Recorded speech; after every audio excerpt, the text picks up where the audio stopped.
This, ladies and gentlemen, is the last time. Finally, after so much fighting, they managed to corner the Demon King. Our protagonist, Kai, from the weakest class, is a dark mage. He remembers his beloved Colette and is determined to finally kill the Demon King. But suddenly, the Demon King attacks them, and one of his party members asks Kai to stop his movements. The protagonist then uses a skill called Bloodbind, and immediately the ability starts to take effect. The protagonist orders the binds to imprison the Demon King. The binds rush forward and seize him, preventing him from moving. Kai then yells for Ares to finish the blow. Ares smiles and advances, brandishing his sword. Out of nowhere, he plunges his sword into Kai, his older brother, making him vomit blood. With the strike, he manages to pierce both his brother and the Demon King. Kai, stunned, asks why his brother did that.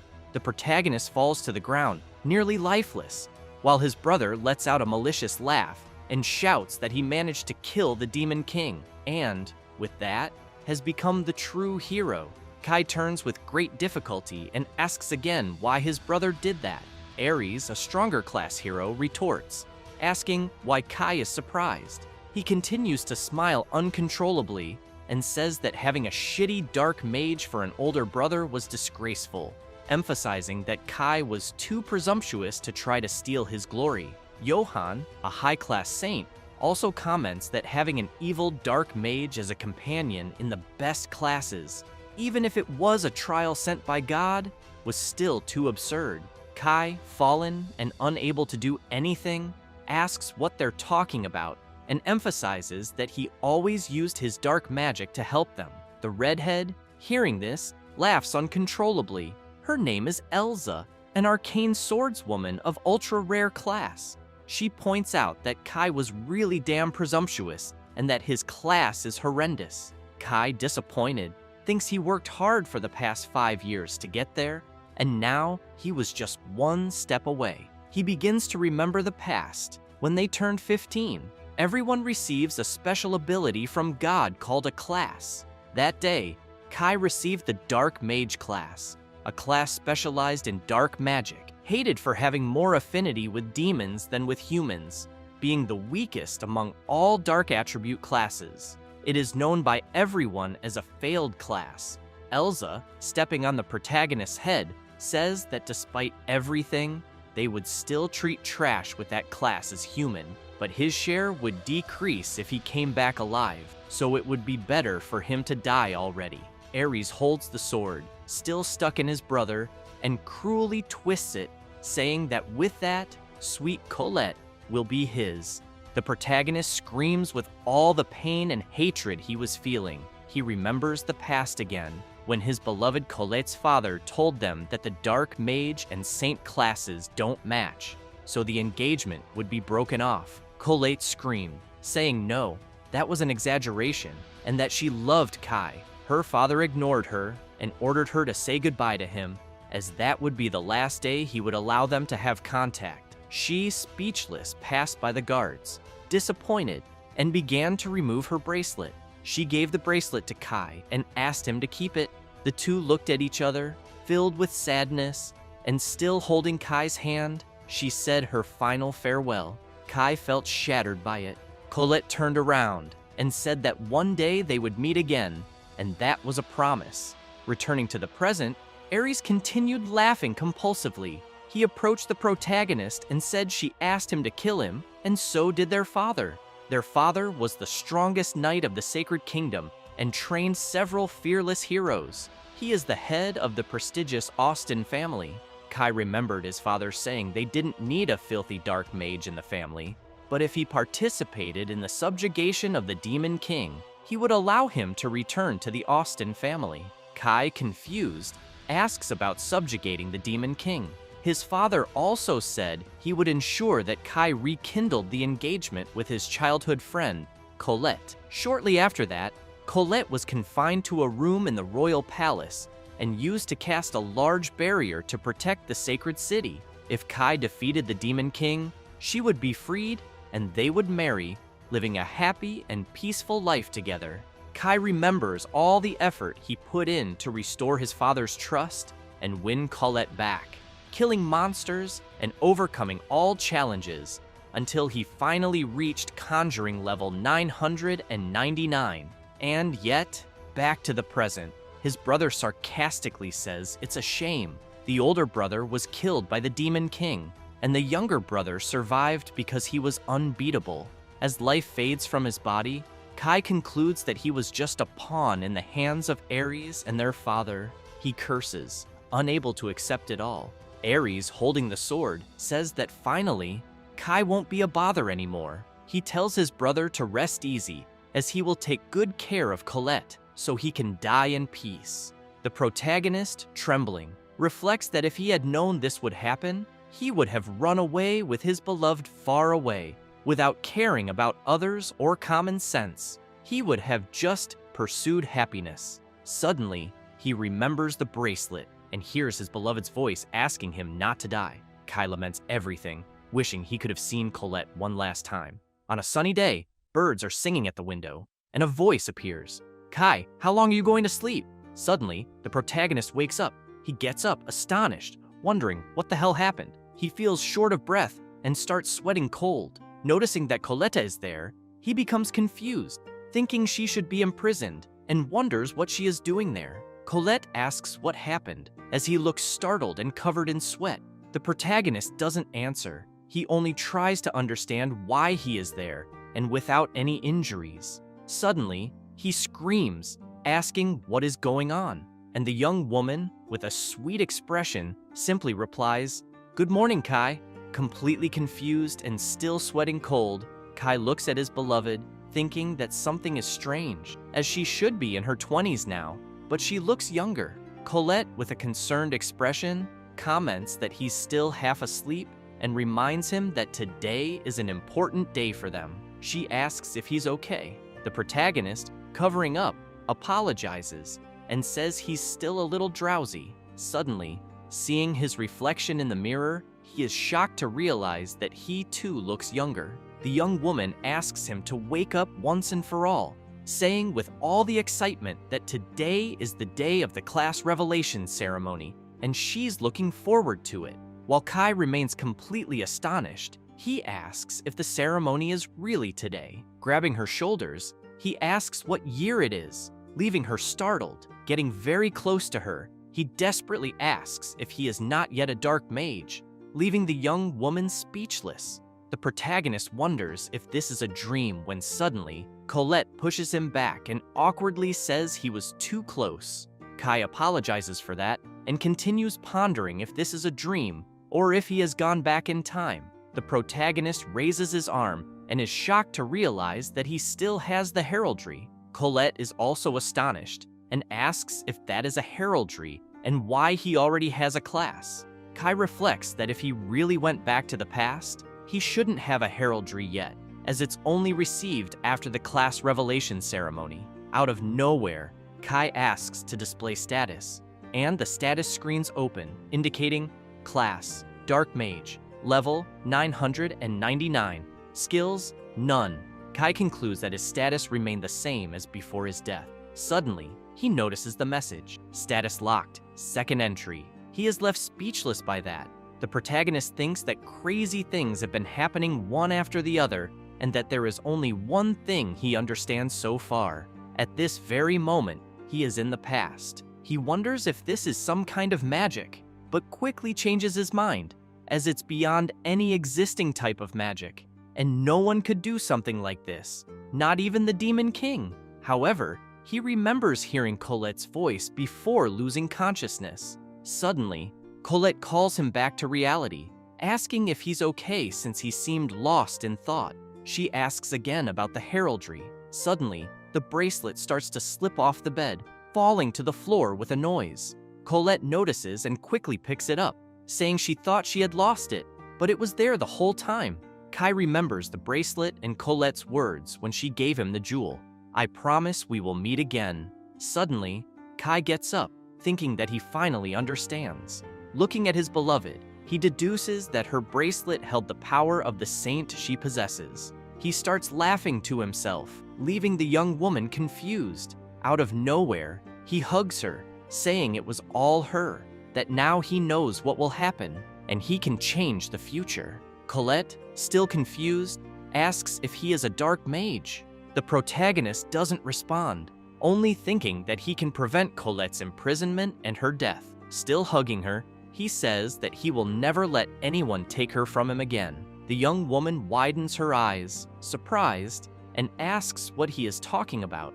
Kai realizes that she doesn't know anything and apologizes, trying to avoid explaining what's happening. Colette, slightly upset, says it's not that she didn't like it, but he hugged her so suddenly that it startled her. After all, they are engaged, so even if he wants that, Kai, embarrassed, quickly interrupts her. The young woman says it's okay. Kai, disappointed, comments that the engagement will be complicated when his family finds out he's a dark mage. Colette just listens, and he continues saying that people say dark mages are like demons. He remembers his father saying they didn't need a filthy dark mage in their house. The young woman, with a serene expression, says she doesn't see a difference between a dark mage and other classes, and emphasizes that he is still himself, after all. The protagonist, relieved, thinks that after everything, she remains the same person as always. He believes she didn't even change her attitude when she found out he was a dark mage, even with everyone hating him. Still, she extended her hand to him, and for that reason, he can't trust any other human, only his beloved. The protagonist begins to approach her, telling her not to be scared by what he's going to say. Colette, concerned, asks what happened. Kai shows his hand, explaining that he came back 5 years from the future, and now, the man before her is a level 999 dark mage. In shock, she replies, questioning him about being from the future and about that absurd level. He turns and says he will show her proof. The protagonist begins to use magic on his finger, which soon envelops the whole room, and he proclaims for the archdemon to rise from the depths. Suddenly, a giant demon appears with a terrifying roar. Colette almost faints upon seeing it and asks how that's possible. The demon continues with a frightening aura, making a horrible noise. Kai, still casting the spell, explains that level 999 dark mages can make pacts with high-level demons like archdemons. He remembers that the pact he made for the first time is still active, which shows that he will be able to use all the dark magic he learned without difficulty. The most important thing, this proves his theory was correct. Looking at Colette, he thinks they dreamed of meeting again, and the dream came true. However, he needs to hurry because there's no more time, as the class revelation ceremony is today, and the Demon King is born today. The giant demon kneels before the protagonist, leaving the young woman terrified. The demon asks Kai please to give him an order, and Kai, with his power, gives a slight smile. The protagonist, with magic at his fingertips, turns around and apologizes for scaring Colette, explaining that it was proof that he really is a level 999 dark mage. With a smile, she replies that yes, she believes him, and that she never doubted him, since he's not one to lie, but she admits that it scared her. Suddenly, Kai calls her, and taking her hands, he says that he's heard that not even 10 holy knights could defeat an archdemon. He also mentions that dark mages can't learn skills, but in return, they can master all types of magic and use many powerful spells. Colette finds it all incredible. The protagonist loses some of his excitement, and remembering his beloved in prison, he says she needs to listen carefully to what he has to say. She looks at him attentively. Kai explains that today she will receive the class of Saint, and Ares will receive the class of Hero. Excited, she says that another hero will be born in the Austin family, but the protagonist quickly interrupts, saying that this is a bad thing because if Ares becomes a hero, suddenly someone appears at the door.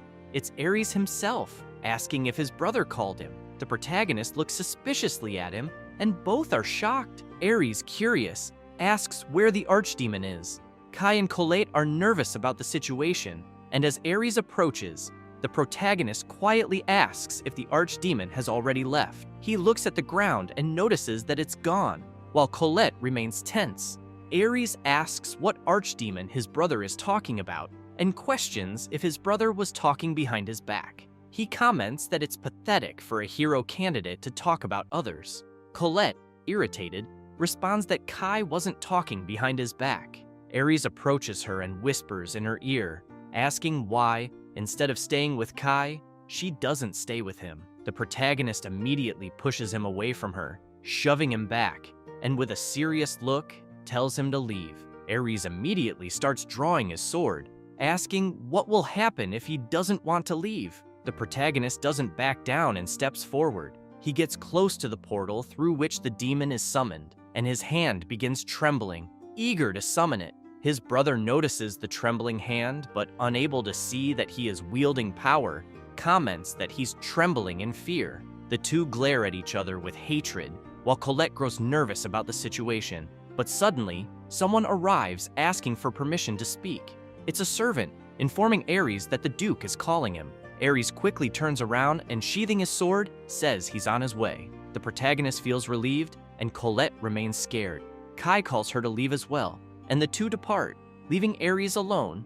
In another place, they feel calmer, and the young woman smiles, relieved. Meanwhile, Aries remains filled with anger. Walking through the city streets, the protagonist comments that going out into the city and seeing so many people makes him feel nostalgic. Colette responds that it must have been a long time for him. Suddenly, someone calls him Kaisama, and he, confused, remembers that in the past, people used to respectfully address him that way. A cheerful merchant thanks him for dealing with Gorotsuki the other day. Walking through the market, Kai realizes that no one here knows he's a dark mage yet.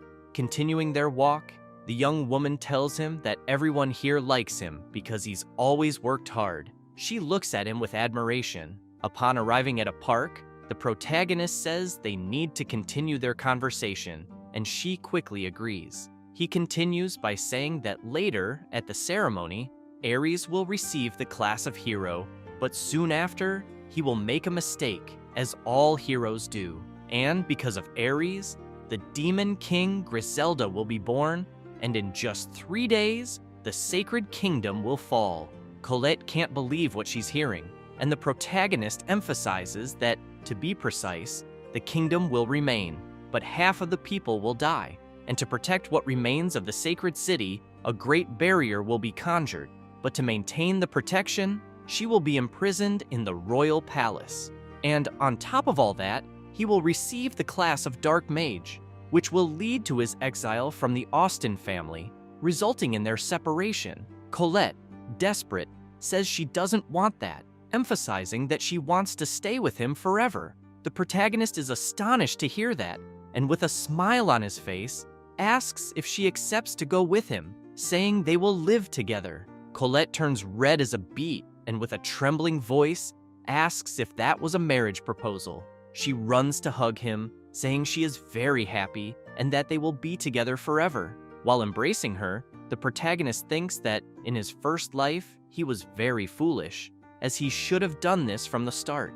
With a regretful look, he realizes that he should have given her that hug a long time ago. Sometime later, Colette is already mounted on a horse, and the protagonist asks her to hide in the village of Lacus for a while, as the chaos of the war won't reach there. She must arrive at the village within 3 days.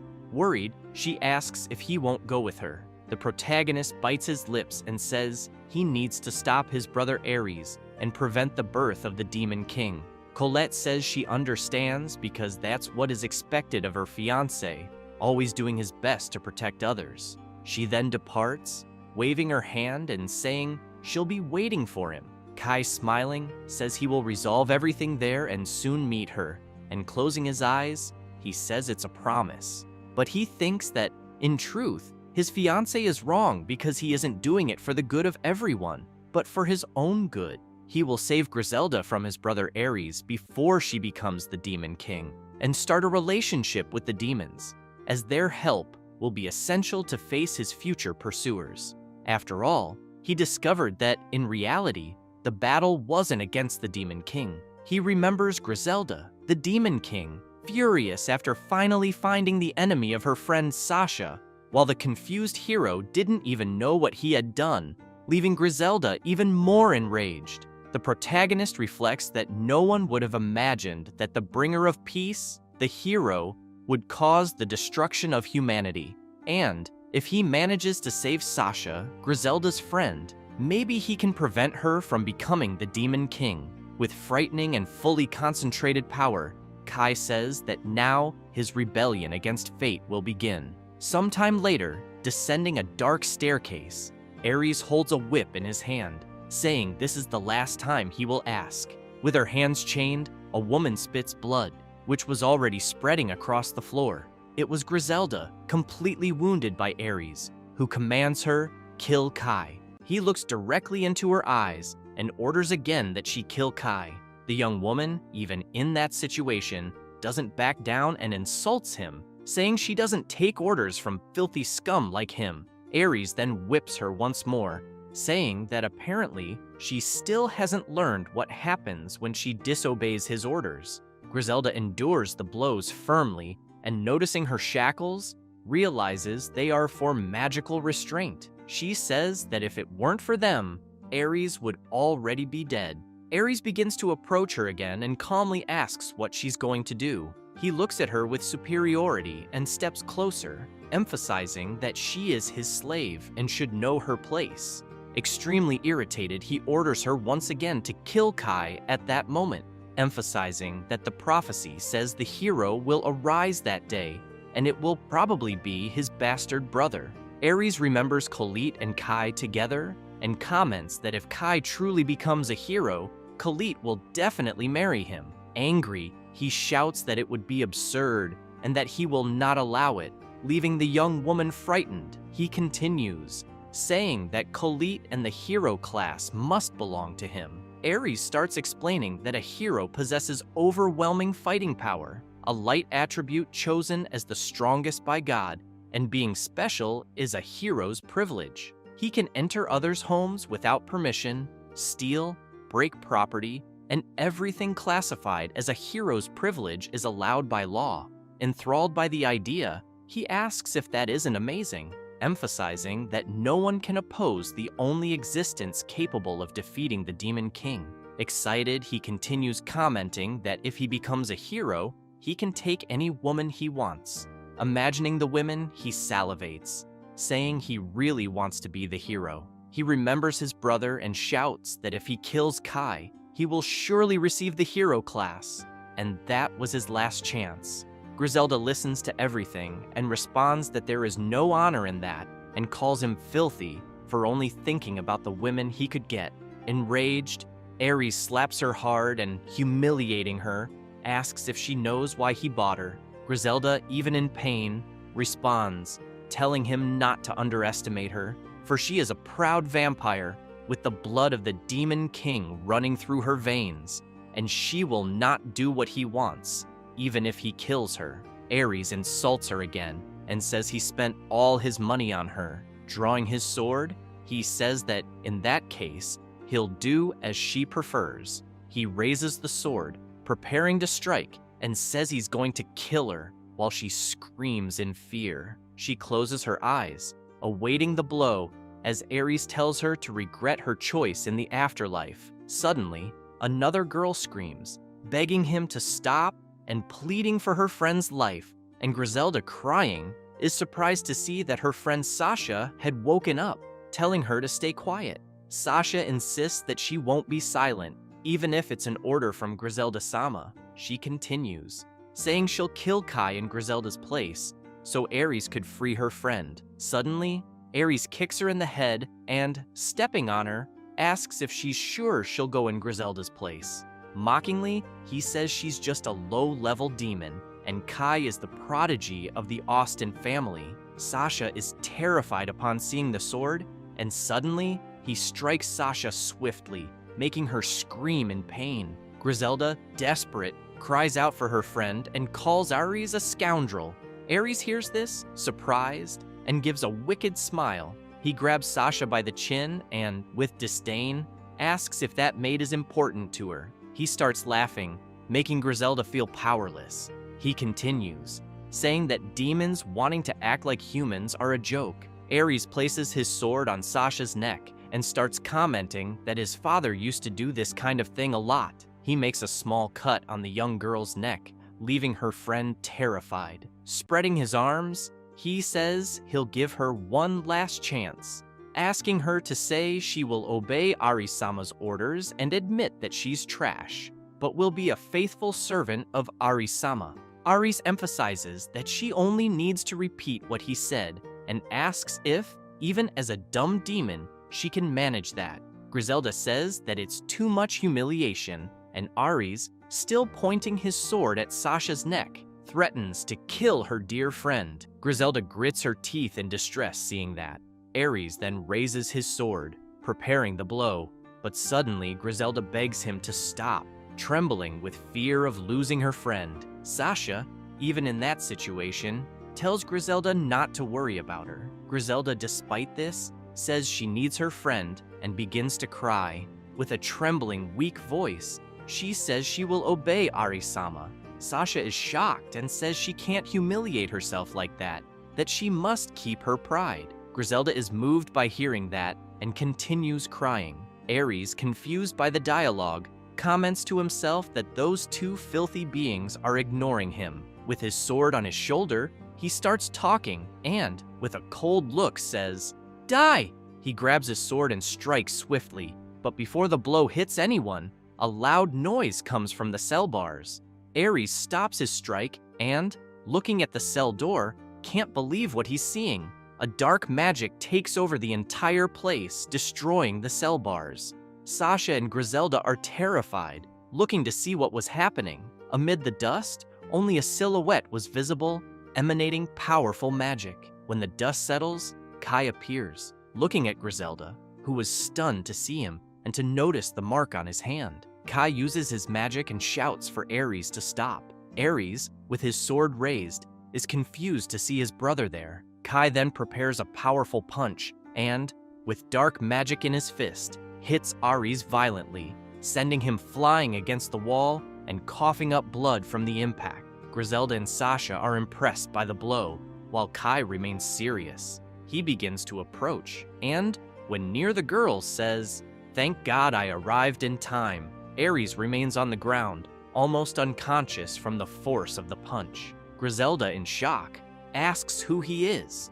Kai notices her pointed ears and says that she's probably Griselda, asking if a little girl like her would really become the Demon King. Griselda, confused, wonders about this Demon King and asks what he's talking about. Looking at the other young woman, Kai asks if she, then, is Sasha. The young woman, nearly fainting, calls out for Griselda. The protagonist, seeing that, wonders how his brother could have done such a disgusting act. Griselda, still not understanding anything, asks Kai how he knows their names, but Kai immediately asks her to wait a bit. He raises his hand and proclaims a black healing magic. He casts the magic on Sasha, who immediately begins to heal. She closes her eyes, feeling the relief of the healing in her wounds. Griselda, in shock, exclaims that he healed all her wounds at once, and Kai, focused, says that he will also heal her wounds.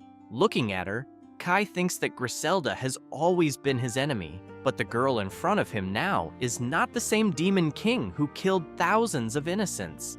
She's just a poor little girl who was made a slave. The protagonist then casts his healing magic on her, and she immediately begins to heal completely. Kai then casts the spell, Break Bonds, and all the shackles start to crumble. Griselda is astonished, as all her wounds have healed, and even the slavery magic had disappeared. Touching her face, she wonders how that was possible in just an instant. Soon, the two girls embrace, relieved to have escaped that situation, and, crying, the two shout that they are finally free.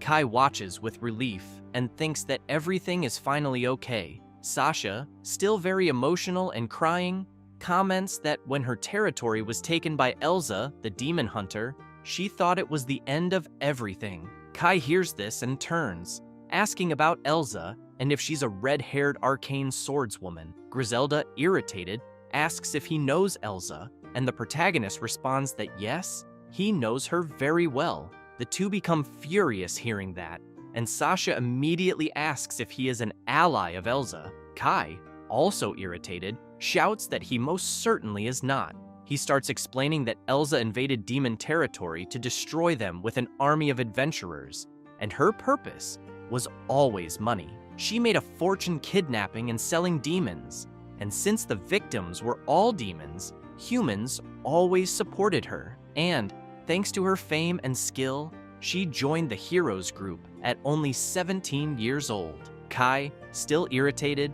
says that just thinking about being her ally makes him want to vomit.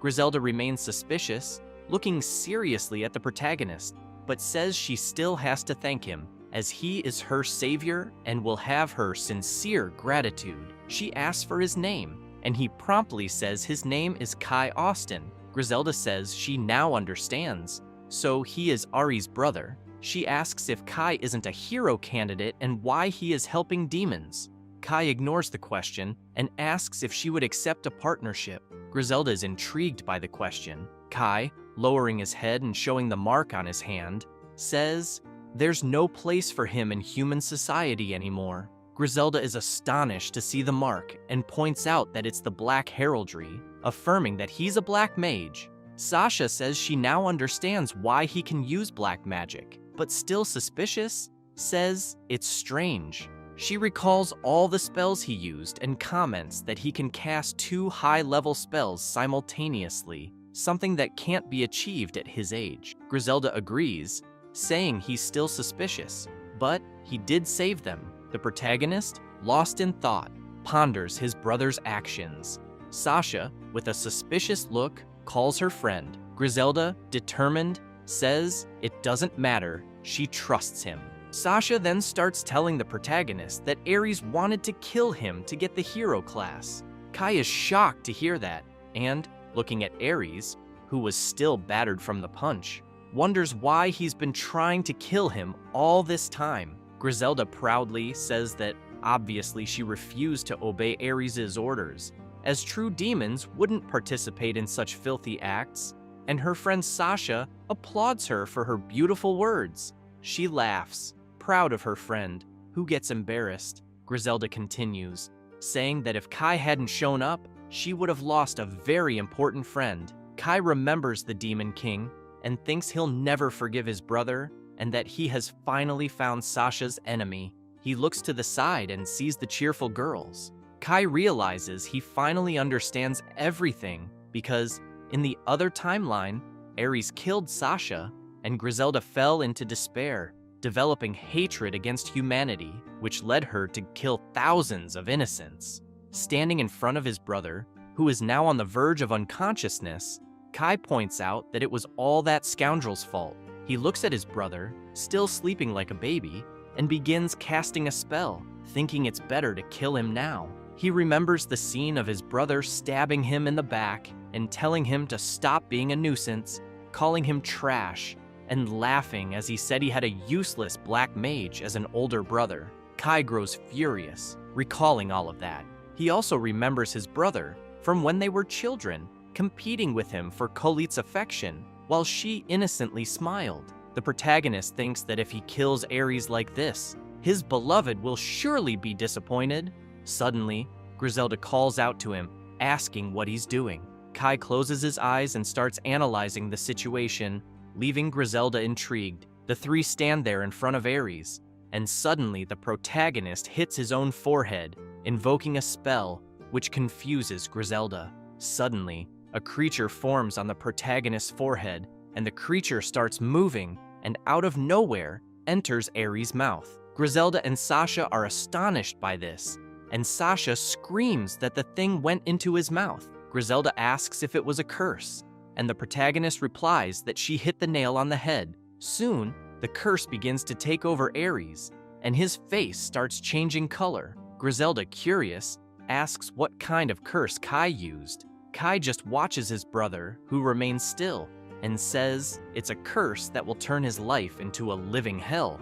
Sasha asks about turning Ares' life into hell, and the protagonist quickly replies that she'll understand soon enough. The curse continues to take over Ares, and Griselda approaches him to get a closer look. She is impressed by the curse and says it is splendid. Sasha, a bit nervous, comments that not even demons have mastered that kind of dark magic, and that this Kai is becoming more and more suspicious.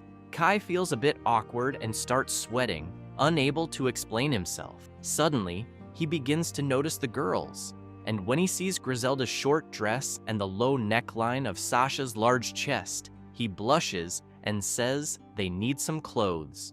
Both of them get embarrassed and start turning red as well. Kai then proclaims a dark magic called Wallach's wardrobe, and a sort of portal appears. Kai puts his hand inside and says there should be something for them to wear. He then pulls out some clothes and, showing them to the girls, says it would be better if they changed somewhere else. The two then start going upstairs. Once in a room, Griselda, with her arms raised, tells Sasha she can dress herself, and Sasha asks Kai to please wait in another room. The protagonist feels embarrassed and tells them to relax, as he won't look at anything. He turns his back and starts thinking that it's almost noon, and soon his brother will receive the hero class, and all the damage he's taken will be completely healed thanks to the hero class, except for the curse he cast. Kai begins to walk, thinking that the real problem will actually be the sacred sword. Soon, Griselda calls him, and he promptly looks. She is delighted with the dress and feels great wearing it. Gratefully, she says it's the first time she's worn something like that, and Kai, smiling, responds that she looks beautiful. She immediately blushes and shyly thanks him for the compliment. Sasha soon appears and, disappointed, says she can't believe Kai made Griselda wear a maid's outfit.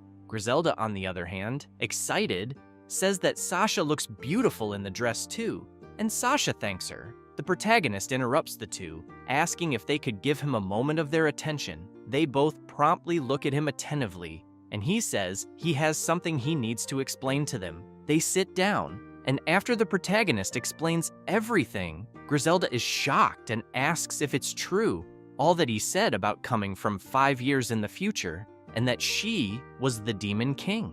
Kai explains that it wasn't just that, and continues saying that he was killed by his brother in the future and betrayed by the hero's group.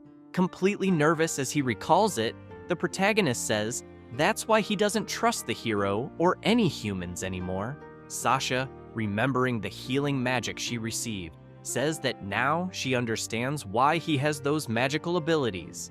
With a serious expression, she continues, saying that the fact that Griselda turned into the Demon King is quite credible. Griselda turns to her, surprised to hear that.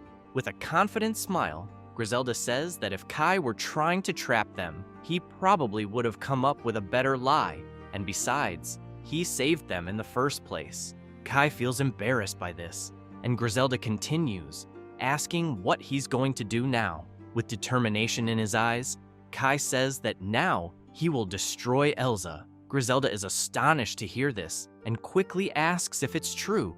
She begins to explain that Elsa enslaved her people and is stealing the valuable resources from her territory, and lowering her head, she continues saying that, at that very moment, her people are suffering. Kai places his hand on his chest and firmly says he will reclaim that territory. Griselda's eyes shine at this, and she asks if he can really save her people.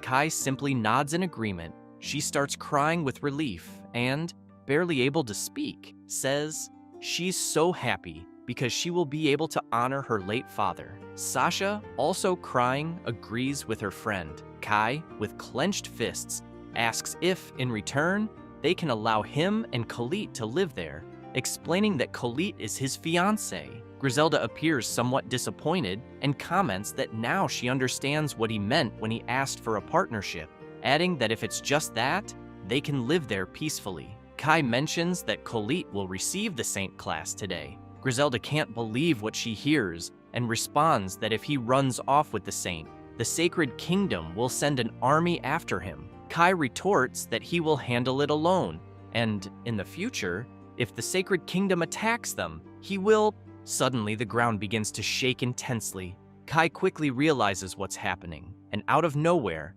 the house they were in starts collapsing, with debris flying everywhere. But Kai swiftly grabs the two young women and runs out before they're hit. After reaching a safe distance, he stops and looks back. The two girls, in shock, ask how he got them out so fast. Suddenly, someone begins to emerge from the flames, and the fire spreads all over the place. Kai says the time has come and asks them to stay behind him. Griselda is terrified by the situation, while Sasha holds her, trying to calm her down. Griselda, scared, asks if he was really that fast. The house quickly becomes just a pile of burning rubble, and from the midst of the flames, someone emerges with a horrifying smile. It's Ares, laughing uncontrollably, asking how Kai is doing. Kai remains serious, determined, and as he starts to prepare his magic, he greets his brother. Ares, still smiling, says his brother seems angry, but suddenly he notices the heraldry on Kai's hand and is stunned. Looking closely at the mark, he asks if he really is a black mage, and showing his own heraldry to Kai, says it's a shame. The hero candidate Kai ended up with the worst class possible, and, proudly displaying his heraldry, Ares says he received the hero class. The protagonist begins to think that this heraldry and the vital resurrection ability completely healed Ares. Ares, grinning, says he's beaten his brother, and now it's his time to shine. Griselda, outraged, says that it's unacceptable for trash like Ares to be the hero. Ares, the messenger of chaos, comments that his brother knocked him down earlier, and now he's going to return the favor. Displaying his heraldry again, he says he didn't expect to receive it. Ares then proclaims, summoning the sacred sword Durandal, and a giant lightning bolt appears in the sky, striking right on him. Ares then reveals his sword, which is enormous and powerful. He says that it is the hero's sword, proof of his worthiness. The protagonist just watches silently. The girls are in shock at the sight of the sword, and Sasha comments that she can feel an overwhelming amount of magic emanating from it, while Griselda says that perhaps even Kai isn't a match for that sacred sword. The protagonist is furious upon realizing that the sword, Durandal, is the same sacred sword that killed him in his previous life. Ares, still laughing, says that Kai can start crying and begging for forgiveness, but Kai, calmly, points out that his brother is pointing a sword at him. Ares asks if he still hasn't realized the difference between them, a black mage and a hero, and, pointing his sword, he says that no one can defeat the all-powerful sacred sword. He tells Kai to repent for challenging the absolute representative of justice, the hero. The protagonist then begins to walk toward him, telling Ares to stop the nonsense and get ready for a fight.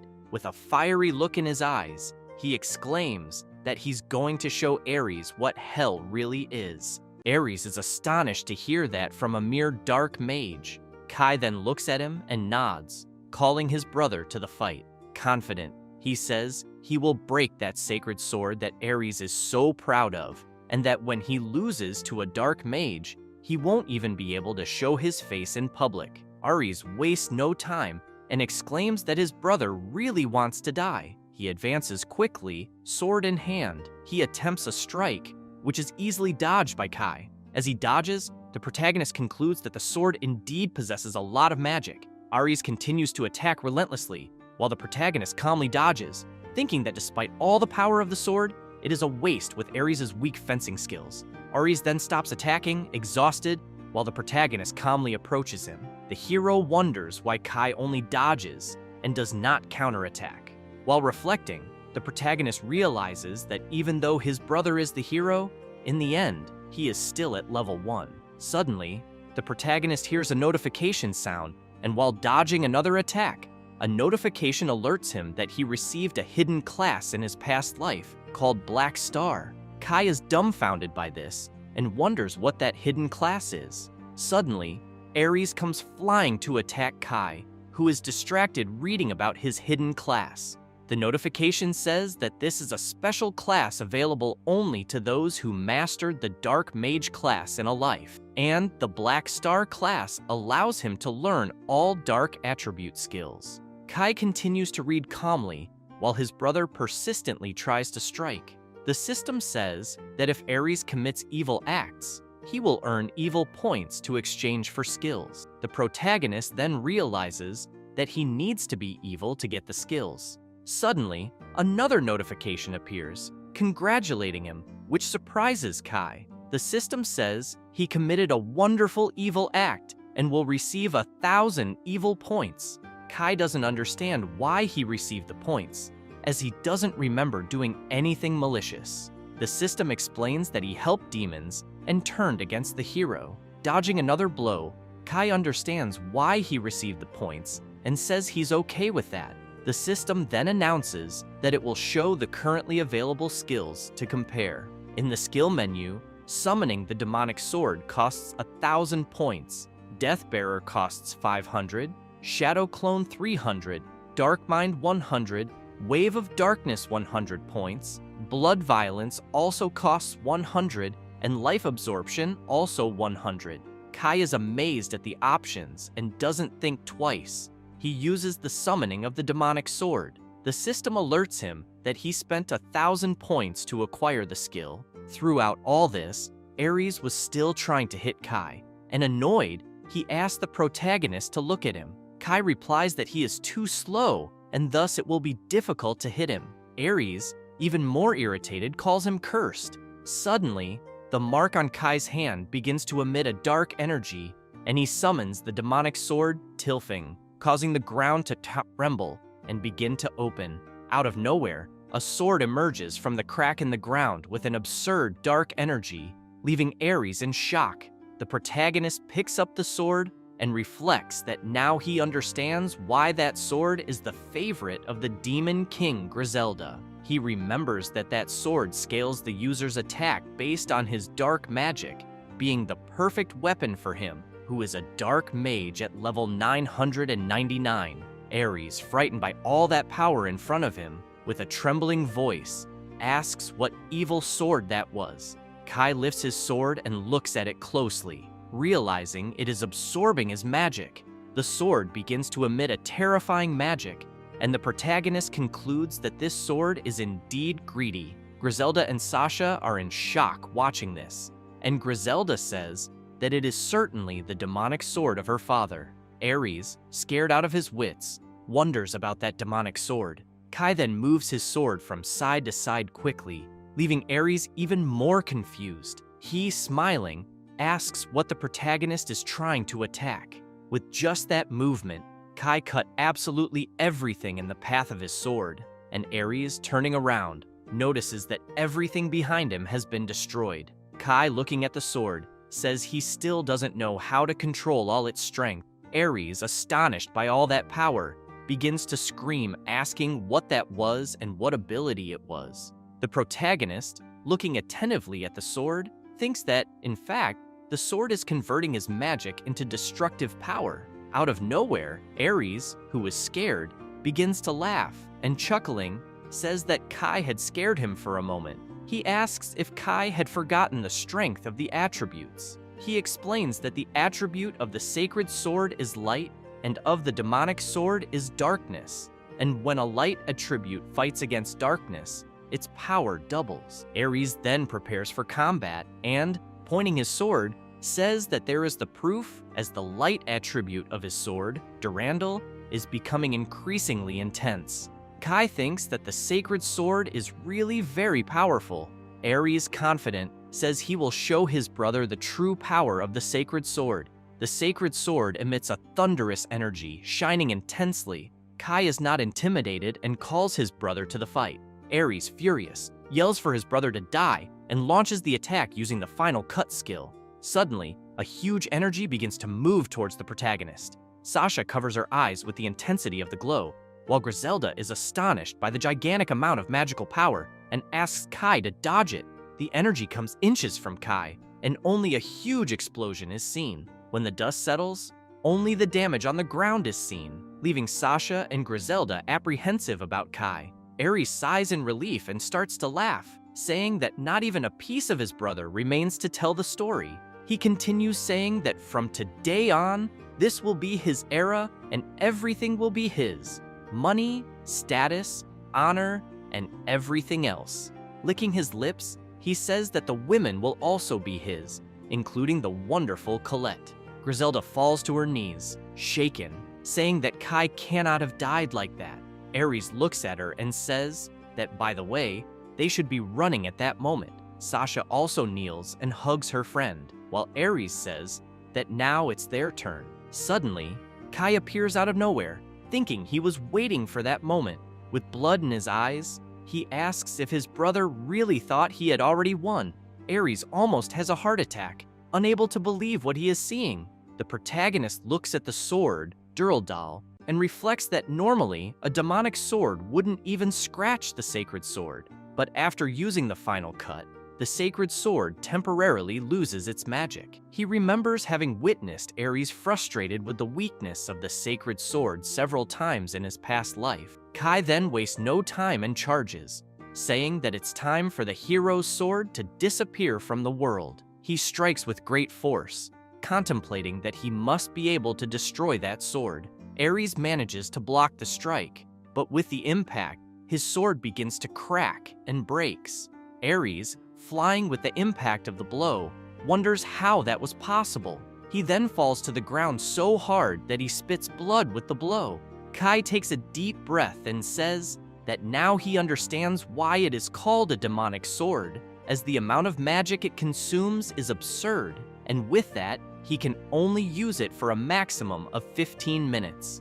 The protagonist reflects that if he had used it at level 1, he would have killed himself instantly. He realizes that the hidden class Black Star he gained in this second life will be quite problematic. Suddenly, a notification sounds, and the system congratulates him for having destroyed the sacred sword and defeated the hero. The system alerts that he will receive 3,000 evil points. The two girls feel relieved with Kai's victory. Griselda screams happily that he is alive and has managed to defeat that guy. The protagonist looks at them and smiles, picking up his sword. The three go to where Ares, who remains motionless lying on the ground, and Kai comments that he is still breathing. Griselda looks confused at the hero and asks if he will not wake up anytime soon. She thinks they don't need to worry, as his vital revitalization can only be used once a day. Suddenly, the curse that Kai had placed on his brother begins to activate. Griselda, excited, screams, warning the others. The curse starts to approach the hero's mark, and the protagonist explains that every time Ares tries to hurt someone, the curse will transform the heraldry of light into heraldry of darkness. As the curse transforms the mark, Kai continues explaining that the heraldry of light is proof of a hero, and it requires honor and glory, the opposite of the heraldry of darkness. In that scene of destruction, the protagonist says that from now on, Ares will be known as a false hero, and this will also be the ruin of the Austen family's reputation. He emphasizes that this is his revenge against Ares and his father, and also against those who took his life. And with that curse and the destruction of the sacred sword, the hero Ares dies there. The day begins to dawn, and Kai comments that soon that place will become busy. Out of nowhere, Griselda approaches him, calling him Kai-sama. The protagonist is confused about the sama, and Griselda says that now that he has destroyed the sacred sword and defeated the hero, no one can deny it. With a determined look, she says that Kai-sama is the hero of the demons, the new demon king, leaving the protagonist startled by those words. At the same time, in a calm field, Colette's horse stops to drink water, while she wonders what Kai must be doing. A small demon responds, saying that she doesn't need to worry, as he must be preventing the birth of the demon king. Colette says she just hopes he doesn't get hurt, and the demon emphasizes that no one in this world is a match for Kai-sama. With the demon in her lap, she calls him Archdemon San, and says he's right. She comments that she was surprised when she saw that he could get so tiny. The small demon begins to fly, and explains that that form is just a disguise, and he can definitely protect her fully.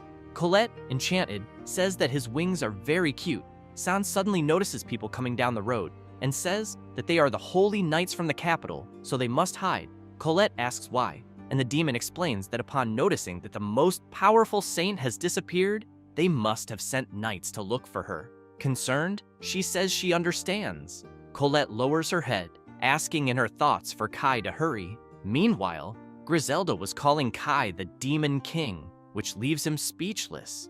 Astonished, Kai asks if he is the Demon King, which she promptly confirms. The protagonist pushes the young woman away, asking her to calm down, and explains that just because he can use the demonic sword doesn't mean he is the new Demon King. Griselda asks what he was talking about, and with eyes shining fascinated, she says that the invocation of the demonic sword is a skill reserved only for those with the class of Demon King, and that was proof that cannot be denied. Sasha, seriously, confirms and emphasizes that he was able to destroy the sacred sword and defeat the hero, which are feats that only the all-powerful Demon King can accomplish, and therefore, Kai-sama has earned the right to receive the title of the most powerful Demon King in history. Kai looks at the young women in front of him and reflects that now he has a problem, as apparently both think he is the Demon King. Kai starts to reflect on the matter and thinks that, in fact, the demons would accept him more easily this way. He thinks that this is a good idea. Griselda interrupts his thoughts, exclaiming that now that they know he is the Demon King, there's one thing left to do: sign a demonic subordination pact. The protagonist remains silent, looking like he didn't understand a word, and Griselda questions if he doesn't know what that means. She explains that the subordination pact is a special ability of the Demon King, and those who adhere to the pact gain special classes from the Demon King and have their power immensely increased. She continues saying that, in exchange, the demons swear absolute loyalty to the Demon King. Kai exclaims "open status," and 3 screens appear in front of him. Looking at the screens, he says that apparently he doesn't have that subordination ability. Tinkering with the system, he notices that the abilities he can purchase have increased, and he finally finds the demonic subordination pact, with the condition for its use being the destruction of the hero's sword, which he has already accomplished in the previous battle. Kai then looks at the new classes that this pact can grant. The first class is that of a Demon Captain, which increases attack power by 20% and can provide 1 ability. The Demon Captain class can only be given to 16 people. The second class is that of a Demon General, which increases all stats by 50% and can provide 2 abilities. This class can be given to 8 people. The third class is called 4 Celestial Kings. It increases all stats by 100% and can provide 3 abilities, but this class can only be given to 4 people. Kai thinks that he finally understood why the leader of the Demon King's army had such extraordinary strength. It was all because of the subordination pact. Other system screens appear, and one of them says that as a result of the signing of the subordination pact between the 2 parties, the class will be transferred. The class can also be removed if the pact is destroyed. The system also makes a note that death will come to those who rebel against the Demon King. Kai becomes apprehensive after reading about this death for traitors and asks if that pact is really serious. Griselda responds affirmatively and says she will swear loyalty to the new Demon King, as that was her father's will. She opens her arms, contemplating that Kai is a good person and that she has no doubts about it.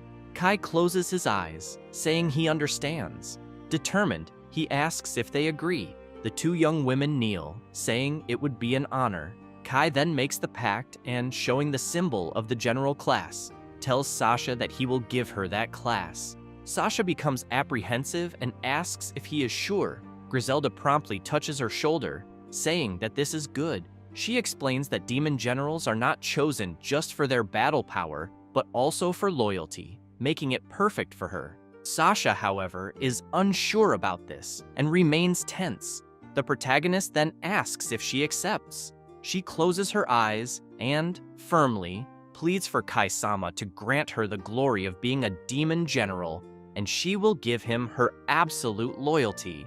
Kai then says, so be it. He extends his hand, transferring the demon general class to her. Soon, the mark begins to appear on her hand, and an immense power begins to take over her entire body, making her say she is overflowing. Griselda is impressed with so much power emanating from her friend. Kai is also amazed and thinks it's incredible that with that, she has become a demon general.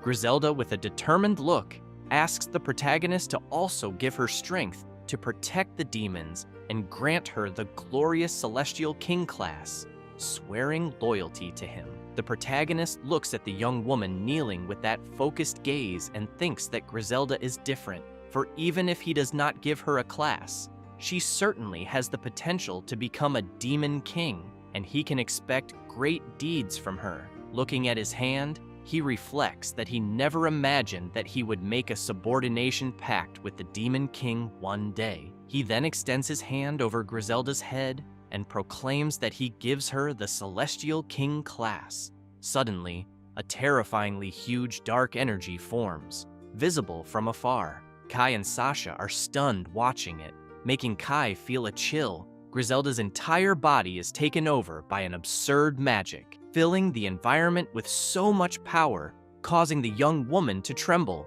Sasha then shouts for her friend, worried, but Griselda jumps for joy, saying they did it, and now part of the great power of Kai-sama is inside her, making her one of the 4 Celestial Kings. The protagonist just observes admiringly, thinking that this is expected of the Demon King Griselda. Sasha gets excited and congratulates her friend, who responds proudly that they managed to escape the hero and even became servants of Kai-sama. Sasha seems a bit upset and comments that she also hopes to be useful. Griselda promptly shouts that yes, and stresses that they will become even more powerful and will build a new world of demons with the protagonist. Kai watches the scene and concludes relieved that he managed to defeat Ares, and now the Demon King is his companion. Suddenly, he notices something. A troop was approaching in his direction, and at the forefront was his father with a furious look.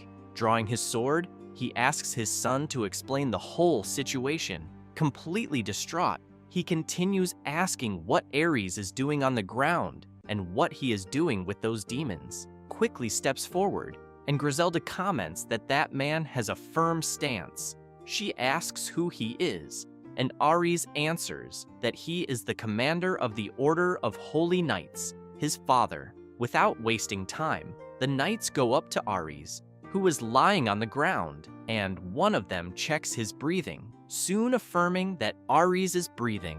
Kai's father, still maintaining a battle stance, points out that the protagonist did not appear at the class revelation ceremony and asks what he was doing. With a mocking smile, Kai replies that he became a dark mage. His father is taken aback by this and quickly retorts that he was supposed to be a hero. The protagonist shows the heraldry on his hand and declares that from now on, he will be striving to be a demon king. His father is terrified by those words and begins to shout, saying, "That is the black heraldry." He asks if he really became a dark mage. Astonished, he emphasizes to Kai not to joke about becoming a demon king.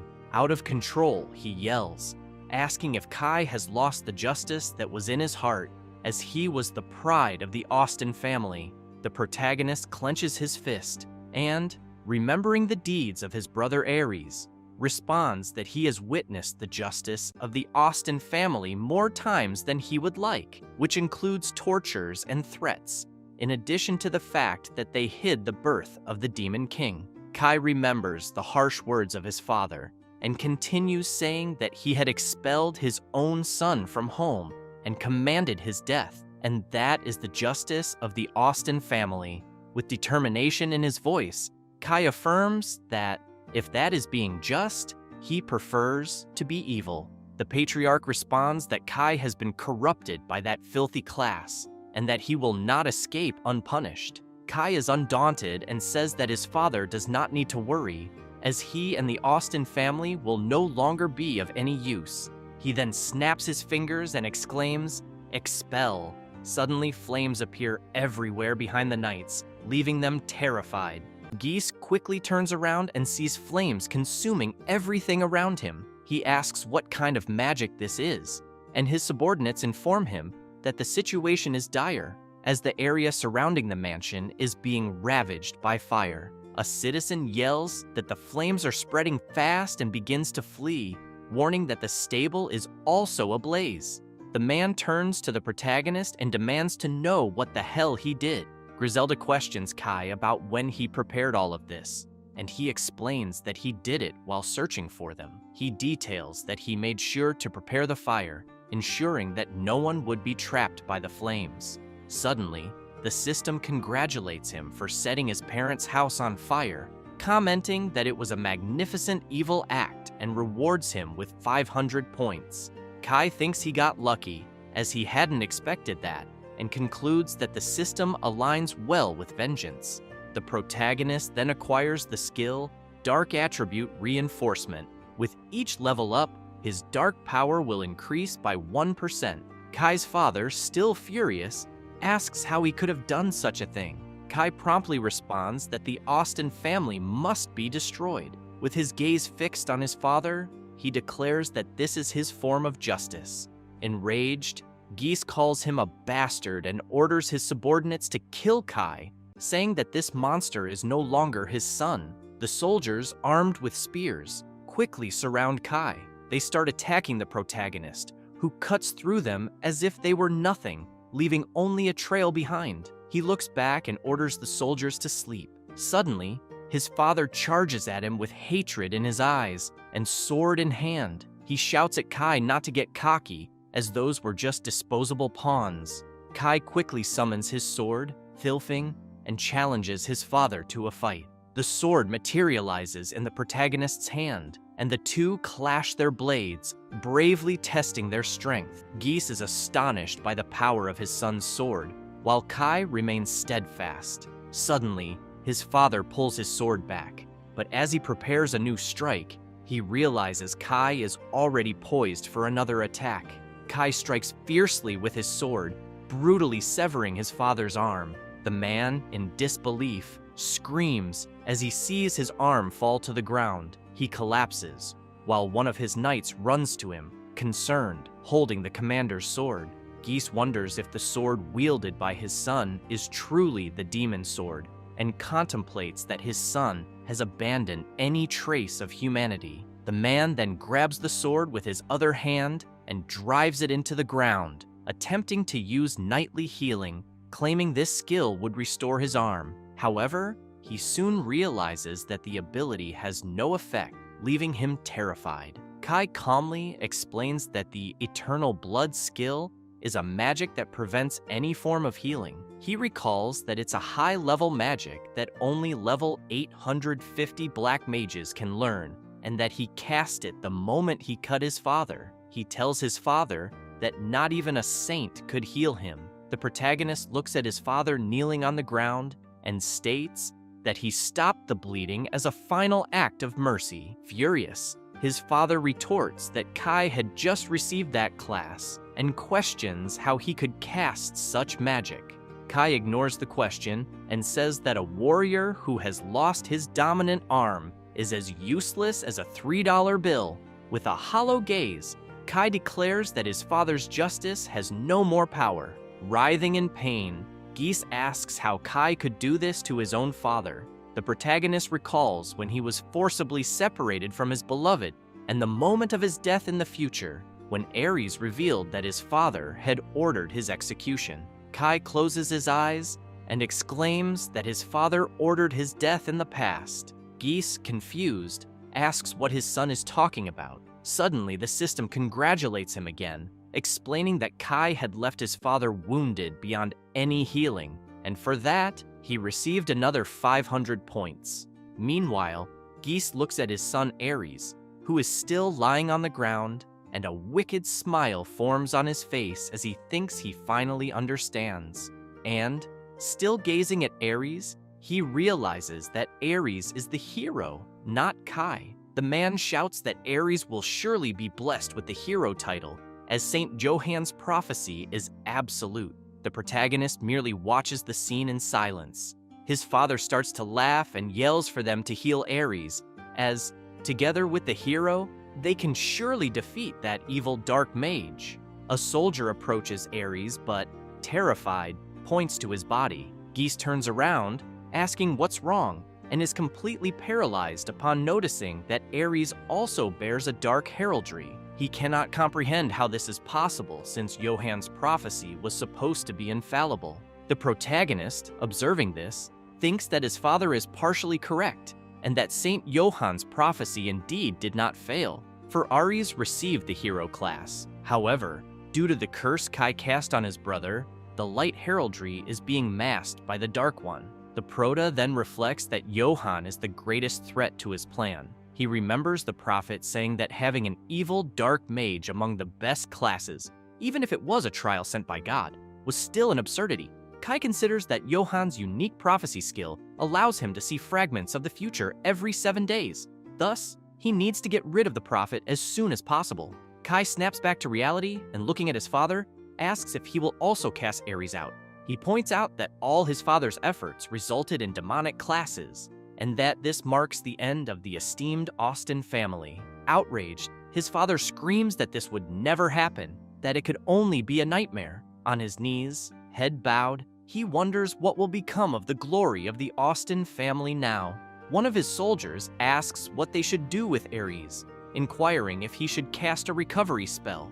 Guy screams that it's not necessary and calls Aries filthy. He exclaims that the Austen family does not need dark classes and would rather see him dead. The protagonist looks at Aries and thinks his father is a fool, since Aries is, in fact, a hero of light who will now lose his noble status. Kai concludes that he has finally completed his first objective and that his mission here is over. He bids farewell to his father, turns his back, and starts to walk away. With a choked voice, the Prota's father asks if Kai will really side with the demons, for he is the eldest of the Austen family. Kai immediately replies yes, leaving his father stunned. Remembering the moment of his death in the past, Kai concludes by stating that, indeed, he will join the demons. He recalls Colette and concludes that she is the only human he can trust. The Prota then approaches Griselda and Sasha, calling them to leave. The two look at Kai with admiration, and he reflects that they have shown him that even demons have hearts. He considers them radiant, especially for someone like him who has experienced the worst side of humanity. Kai glances once more at his father, who remains on his knees despairing, and says goodbye. Kai and the girls then leave the mansion, and as they pass through the gate, a guard asks Kai what happened inside. The protagonist tells the guard to inform his father that he doesn't need to watch him leave. The guard tries to ask what's going on, but before he can finish his sentence, Kai looks at him firmly and states that he will kill anyone his father sends after him. The guard is left in shock upon hearing this, while Kai says he's counting on him. Immediately after, Kai uses the instant step skill and vanishes, leaving the guard bewildered, unable to comprehend. Suddenly, they appear in a different place near a lake. Griselda and Sasha are completely astonished by the sudden change in location. The Prota smiles and urges them to keep moving forward. Sasha looks back, marveling at how useful that magic is, as it quickly took them far away, and Griselda approaches Kai, complimenting him for not showing any compassion, not even toward his own father. Kai smiles and thanks the young woman. With a gleam in her eyes, Griselda asks if they are heading to demon territory. He replies yes, that they need to hurry, but first, they must go to Lacus village, where Colette awaits them. Suddenly, he has an idea and says that, just to be sure, he will strengthen the two girls. Griselda, confused, asks if they can get even stronger. Kai then extends his hand and begins using his magic, saying he will lend them the level 10 dark attribute enhancement. The two young women feel the full force entering their bodies, and Griselda comments that she feels an intense heat rising from within, while Sasha says it's far too stimulating for her.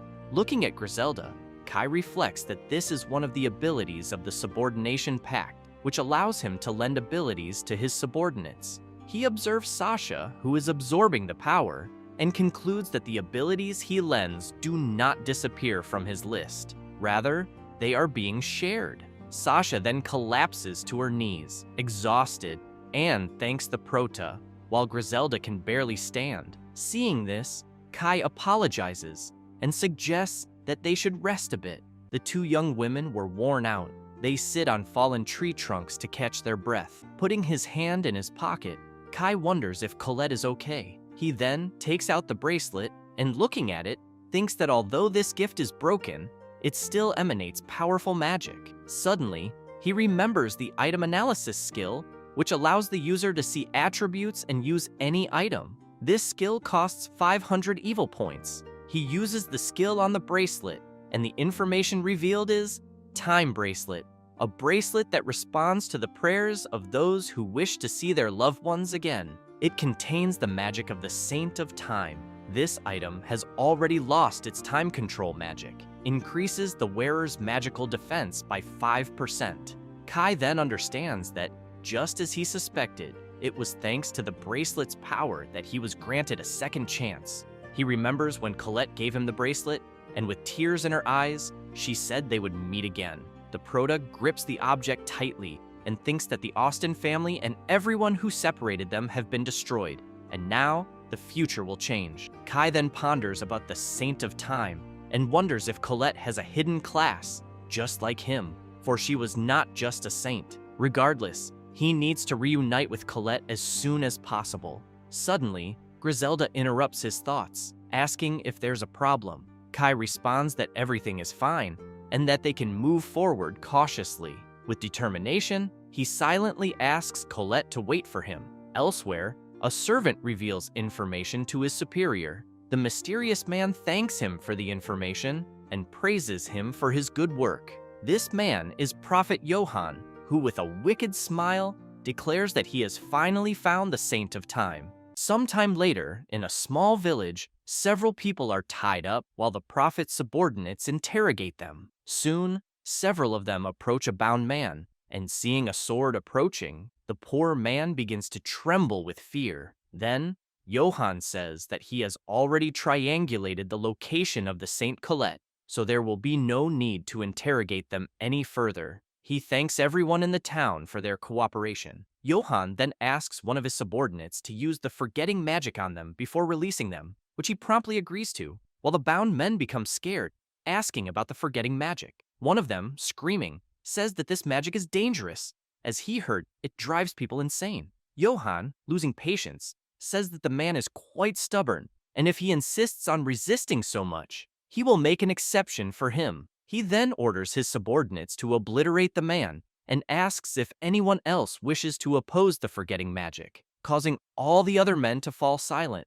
After no one objects, the prophet smiles and says that it's a good thing it was only one person. Moments later, only screams can be heard, scaring the birds in the area. Meanwhile, Colette runs through the forest, fleeing from the prophet's men, and despite being exhausted, she continues without looking back. At the same time, Johann, raising his arm, says that this is the will of the Pope and welcomes the saint, for by receiving her, they will be saved. However, the only thing on his mind is his own salvation, as he doesn't care about demons or the demon king, only desiring the power of the second loop of the saint, reflecting that the time of the saint is the only thing that makes this possible, and she should not think she will escape the prophecy. Meanwhile, she keeps running tirelessly. Then, one of the church warriors asks the prophet why the saint is fleeing from them, and he replies that this is strange,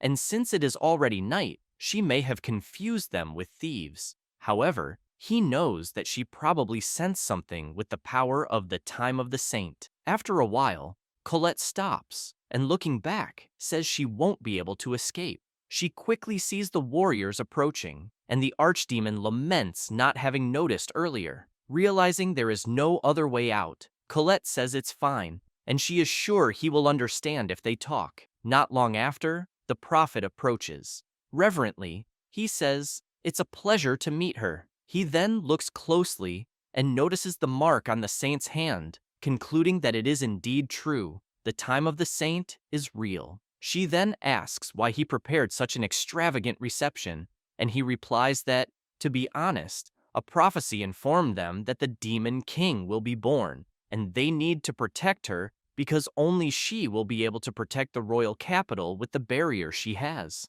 Colette is stunned to hear this, and before she can say anything, Johann says that this is her duty. Still with her fist clenched, she says he shouldn't worry about it, because the birth of the Demon King was prevented by the true hero, Kai. Upon hearing this, Johan is shocked. She continues, asking if it wasn't prophesied that the Demon King would be born today and half the population would be killed, arguing that since this hasn't happened yet, it must have been Kai who prevented it. Hearing all this, Johan is intrigued and asks how she knows about his prophecy. The saint then responds that Kai told her, and even though the prophet doesn't believe it, Kai returned from 5 years in the future, and on that day, he saved countless lives, so he is the true hero. Johan is even more surprised by these words and bursts into laughter, asking what happened and saying that now he understands, affirming that he is witnessing living proof of the second loop.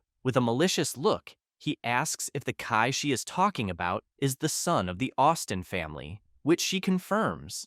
Then the prophet says that he is sorry to inform her, but he used the terrifying power of the abyss to almost kill his own brother, then rebelled against the Austen family, and even set fire to the family's mansion before fleeing. This shocks the saint, who asks if that really happened, claiming she doesn't believe this story. However, Johan, with a bizarre smile, says that his prophecy is absolute, and Kai Austen is the new Demon King.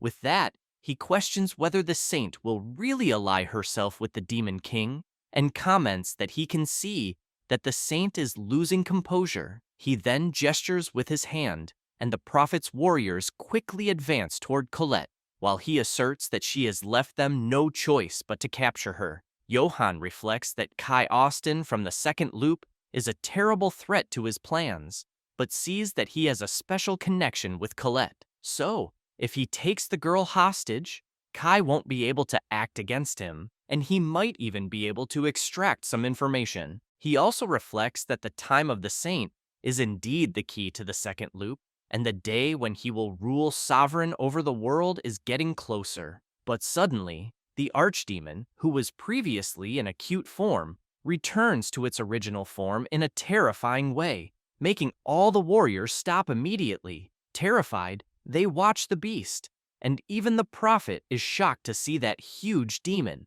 Without hesitation, the archdemon charges at the warriors, attacking one of them ferociously. Soon, one of the men sees Johan fall to the ground in terror and calls for him, but Colette, with the archdemon behind her, says that she had thought they could resolve this by talking, but now she realizes that everything Kai said was true. The prophet then calls her foolish and says that this is an archdemon. The saint, in a serious tone, tells him that he is the source of corruption and orders him to repent immediately. Seeing there was no escape, Johan says that he is sorry and that she is right, and from that moment on, he will be at her command. But the archdemon, furious, asks if he really thinks he can get away with such a shallow lie, and says he will make sure he never lies again. But before the archdemon could do anything, Colette asks him to wait. Then, the prophet, kneeling, says that the Pope forced him, and it wasn't his will to do this.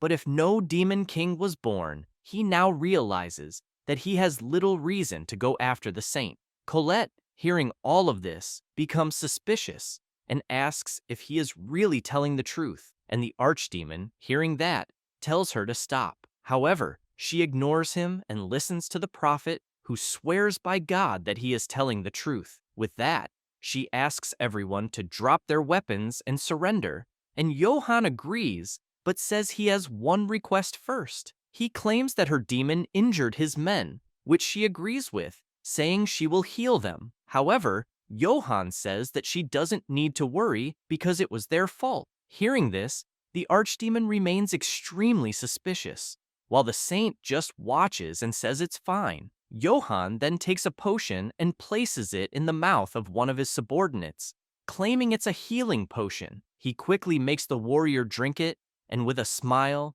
Johan says it's very sweet. Out of nowhere, he starts laughing, saying that she is indeed a very sweet woman, while the warrior falls to the ground feeling something strange and asks what is happening to him. Colette, seeing all of this, is confused. Then, the archdemon, noticing something wrong, prepares to attack and asks what the prophet is planning. Suddenly, the warrior of faith starts screaming in pain, and his clothes begin to tear, leaving the saint terrified. She sees that the man has transformed into a sort of white Hulk and blocked the archdemon's attack with just one hand. Also watching the scene, Johann smiles and asks if the warrior likes the level boost and how it feels to be at level 800, which the warrior, completely delirious and transformed into a beast, says is unbelievable, as he can even rival an archdemon. The beast, observing this,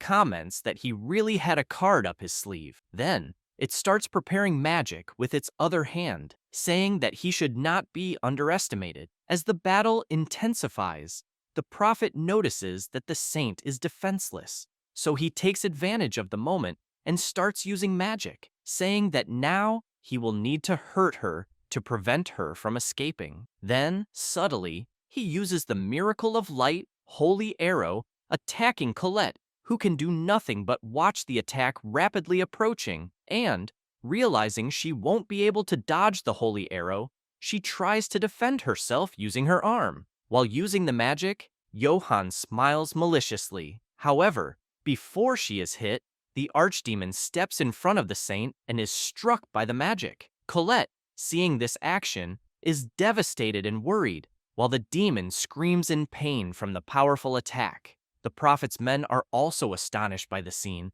and Johann, adjusting his glasses, says that a high-level demon reduced to a guard dog is truly pathetic. With that, he tells his men that this is the chance for the Holy Knights. Then, they quickly use light reinforcement magic, and one of them says they are on the side of justice, calling everyone to attack with him. They then charge fearlessly, while the prophet thinks that this is pure elemental advantage, as light is stronger than darkness. Soon, the archdemon falls to the ground and is relentlessly attacked from all sides, which he, bleeding, says is too much even for a demon like him. Angry about this, Colette starts shouting, saying that this was cowardly and stating that Johann should be ashamed of declaring himself a saint. He, smiling, says that he was entrusted with a sacred mission, so he is the embodiment of good and justice. Hearing this, the demon becomes outraged, commenting that humans are filthy, but soon falls to the ground again due to the blows, unable to react, as he takes more extremely powerful attacks. He asks Colette to flee. Moments later, he is completely obliterated, leaving the girl paralyzed, unable to believe what she is seeing. But soon, the White Hulk, with a sword in hand, says that it's finally over. However, he feels something strange again, and his veins begin to bulge until suddenly they all begin to burst, making him look like a ketchup packet being popped. Suffering, he kneels desperately in pain and says that it hurts so much. Then, he screams for Johann to save him. However, the prophet, with disdain, tells him to stay away and calls him a filthy being. This makes him even more terrified, thinking that this would be his end, until suddenly, the saint places her hands on his arm and, staring him in the eyes, begins to heal him, saying that she will not abandon him and will heal him immediately. With these words, the man becomes emotional and starts crying. As he sheds tears, the saint continues trying to heal him. She concentrates, giving everything she can in that situation. However, the man says he is sorry and dies suddenly, staining the saint, who looks at it in disbelief. The prophet then approaches, saying that this is filth and they need to clean it up now. Colette, trembling with fear, asks if he already knew this would happen, which he confirms, emphasizing that they managed to improve the strength of that magical potion several times. But Colette interrupts him, crying uncontrollably, and on her knees says that, despite Johann calling Kai the Demon King, the true Demon King is actually him, acting against humanity. However, Johann simply closes the book, saying that it's a pity, and approaching the saint, says that he thought this would be fun for her as well. Hearing these words, Colette cries even more, outraged and furious with everything happening, while the prophet turns and tells his men that there is an emergency, explaining that Colette had a subordinate of the Demon King as a bodyguard, and her mind has undoubtedly been corrupted. He then looks back with a bizarre smile and uses the holy bonds, sacred chains to bind the girl, saying that she should listen well, because the demon king Kai is their true enemy, and from now on, she is forbidden from acting for his benefit. The girl, desperate, simply screams, and he continues, saying that if she breaks that restriction, the chains will tighten, increasing her suffering. Completely immobilized, she falls to the ground, claiming that Kai is not their enemy, which makes Johann say that the rumors that she really loved him are true, and that's beautiful. However, he wonders how long that love will last, because soon all that love will turn into nothing but pain. Hearing these words, Colette simply closes her eyes, thinking of her beloved, and while the prophet smiles, one of his subordinates approaches, saying that this is an exaggeration because the saint had mercy on them before. Johann listens attentively, and without hesitation, strikes the man with power before he could do anything. Immediately, the paladin falls lifeless to the ground, while the prophet says that another heretic had appeared. After witnessing the scene, Colette says that this is too much cruelty and emphasizes that God is watching this evil behavior, and at some point, he will be punished. He responds by saying that it was God who gave him the title of saint, and he is justice, and asserts that she will be judged by the heavens. Colette, completely surrendered, says that this couldn't have happened, and that's why she is sorry, and this makes the chains tighten even more. Johann laughs upon hearing that, and says that with the saint in his power, even the second demon king will not be a problem. Meanwhile, elsewhere, Kai wonders if his beloved has made it to the village safely. Watching the village still distant, he continues carrying firewood until he finally reaches a cabin. Upon entering, he is informed that dinner is ready, and while the girls serve the food, he says that this is amazing. With a smile, he comments that it looks delicious, and after using so much of the shadow step, he's starving. But suddenly, he feels something, and the heraldry on his hand begins emitting powerful energy, making him drop the firewood he was carrying. This leaves Griselda worried, and she asks if he is okay. Kai observes his hand and notices that this is actually the magic he had allocated for the archdemon, which has now returned. This makes him worried, wondering if the demon had been defeated. He then concentrates and telepathically calls for the archdemon, who soon responds, saying that he is there. Kai asks what happened to Colette, and to his surprise, the archdemon says he is sorry and informs him that she has been captured. Minutes earlier, Griselda was commenting to Sasha that Kai is a very skilled hunter and can catch food in the blink of an eye. Sasha then says that he mentioned having traveled alone for a long time, and Griselda responds that it really makes sense. With a sparkle in her eyes, she says that Kai even knows the habits of the forest rabbits by heart and remembers when he had taught her how to hunt. She comments that Kai is able to catch one of those rabbits with great ease. Observing the girl's excitement, Sasha says that Griselda seems so different when she talks about Kai. This makes her embarrassed, asking what Sasha is trying to say, but the blonde, smiling, says that it's nothing. Then, noticing that Kai had dropped the firewood, they hear him say that Colette has been captured, leaving them confused and worried. Immediately, Griselda asks if something happened, and he responds that the archdemon who was protecting her has been defeated, which the girl doubts, as he was a high-level demon and would only be defeated by an army. Intrigued by all this, Kai reflects that when a summon is defeated, it can only be summoned again after 24 hours, and that means his beloved is completely alone at that moment. He recalls the powerful demon apologizing and saying that it was the Saint Johann and his knights who attacked them and captured Colette, which intrigued the protagonist and made him question why Johann was after Colette. But the archdemon only said that the prophet had called Kai the traveler of the second loop. Remembering the entire conversation, the protagonist becomes even more confused, wondering how Johann knows about the second cycle, until Kai remembers that, in fact, Johann possesses the ability of prophecy. And if that's the case, then he was already after Colette in the first cycle, and with that, he wonders what the prophet's goal is. Maybe to go back to the past or something like that.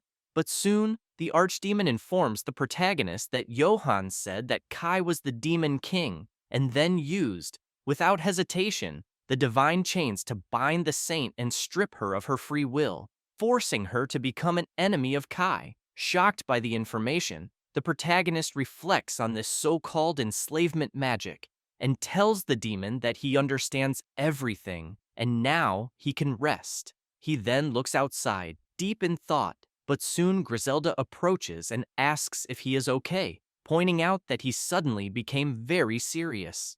Meanwhile, trembling with rage, he says to himself that he will never forgive Johann or the damn church for all of that, and that he will make them all pay a price worse than death. He affirms to himself, determined, that he will take his revenge.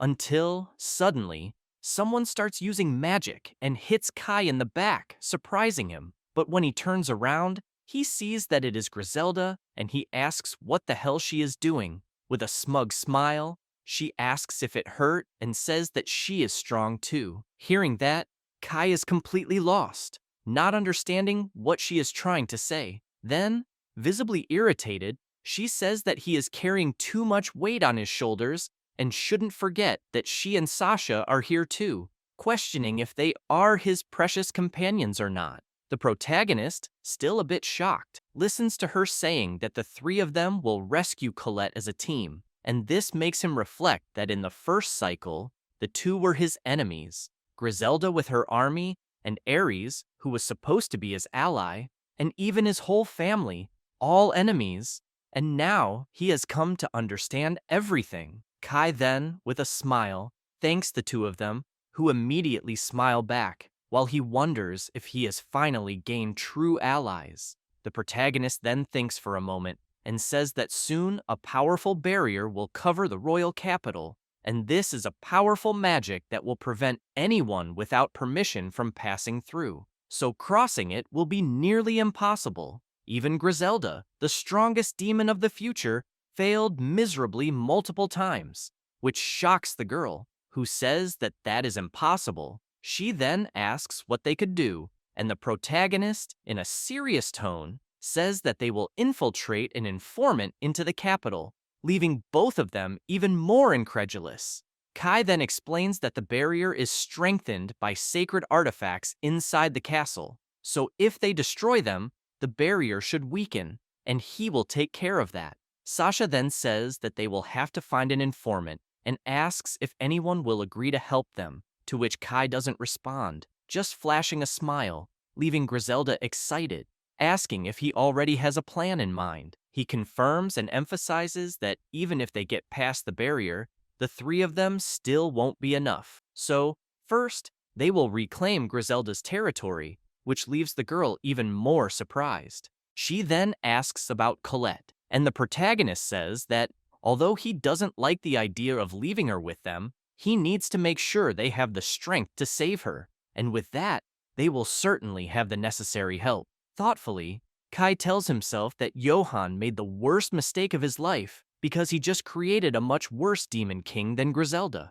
so the prophet better be prepared. Suddenly, something starts heading toward Kai at high speed, and with incredible reflexes, he manages to dodge a dagger that would have hit him squarely in the head. After dodging, he becomes irritated upon realizing that the prophet had already sent hunters. It doesn't take long before the man who threw the dagger enters the cabin, and, in a sinister tone, the hooded hunter asks if he is the demon king Kai Austin. Soon, more eyes start appearing, saying they are the church's sword, the purifiers, and they order Kai to repent for his sins. They quickly charge at him, making the girls jump in fear, and Griselda asks who those people are. The protagonist, dodging an attack, says they are from the hidden side of the church and eliminate anyone who gets in their way. In a quick movement, one of the hunters throws several daggers at the protagonist, who immediately realizes he won't be able to dodge, until Sasha heroically jumps in front of Kai and, with a plate, manages to block the attack. Slightly, Griselda also charges forward, showing excitement and motivation as they are members of the church. In the blink of an eye, she kicks them out of the cabin with precise strikes, and one of the hunters, looking back and seeing his fallen comrade writhing in pain on the ground, finds himself surrounded by hunters outside the cabin. Griselda and the others remain undaunted, and she says that even though they are outnumbered, Kai doesn't need to worry because he is not alone. He reflects that he also fought against the purifiers in his first life. As the hunters advance, he continues to remember that those are the elite force of the Holy Church, and he had a lot of trouble against them because they give everything in a battle. So, he uses the Black Lightning, destroying everything and anything around him, concluding that he is much stronger now than he was back then. And, moreover, he still has his companions by his side. Immediately, Sasha starts throwing plates at the advancing hunters, and, kicking one of the plates, she uses the Dinner Storm. One of the hunters, noticing the attack coming toward him, is shocked and takes the hit directly to the head, being thrown backward. Watching the scene, one of them notes that they are fighting powerful opponents, but before he could think of anything, Griselda also starts using her powers and attacks with the Blood Whip, hitting precisely 3 of the hunters, who didn't even have time to think of a reaction. After the attack, she asks if that's all they can do and points out that she is just getting started. Observing the effect of Griselda's attacks, Kai is surprised that the church members aren't even able to react, and with that, he tells her not to let her guard down and comments that they are like forest rabbits. Hearing that, she gets confused and wonders about them being like rabbits, but soon remembers that days before, Kai had explained to her that when rabbits are cornered, they hide and usually use shadows to conceal themselves. After seeing that really happen, she understood what the protagonist meant. Returning to the present, with a smile, she stays alert with her powers ready, while the church knights hiding behind bushes don't realize that she is still on alert and wonder if she has run out of energy. They then prepare to ambush her. At the same time, Griselda lowers her head and, concentrating, manages to feel that their enemies are behind the trees. It doesn't take long before the hunters charge at high speed, but as they pass through an energy hole in the ground, one of them is surprised, and before they could do anything, all of them are caught by traps that cruelly impale them like meat skewers. Watching the scene, Griselda smiles, proud of her work, while Sasha congratulates Kai for his teachings and his companion for the execution. Then, Griselda affirms that it's all thanks to the Pact of the Celestial Kings, which Sasha agrees with, also saying she feels much more capable than before.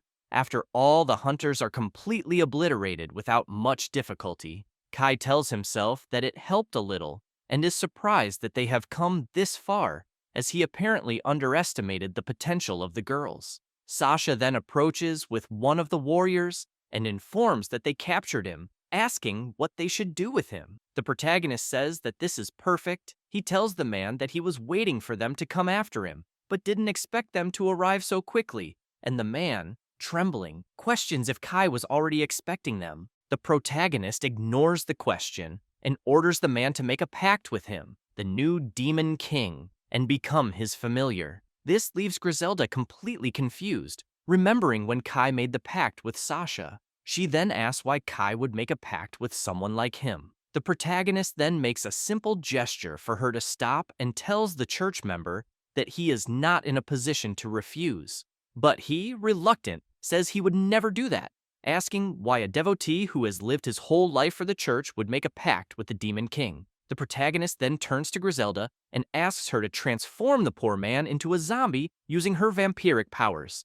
This terrifies the man, imagining what that would be like and asking if Kai plans to turn him into an immortal monster, begging him not to do it. Kai then says that he already knew he would say that and asks what his name is.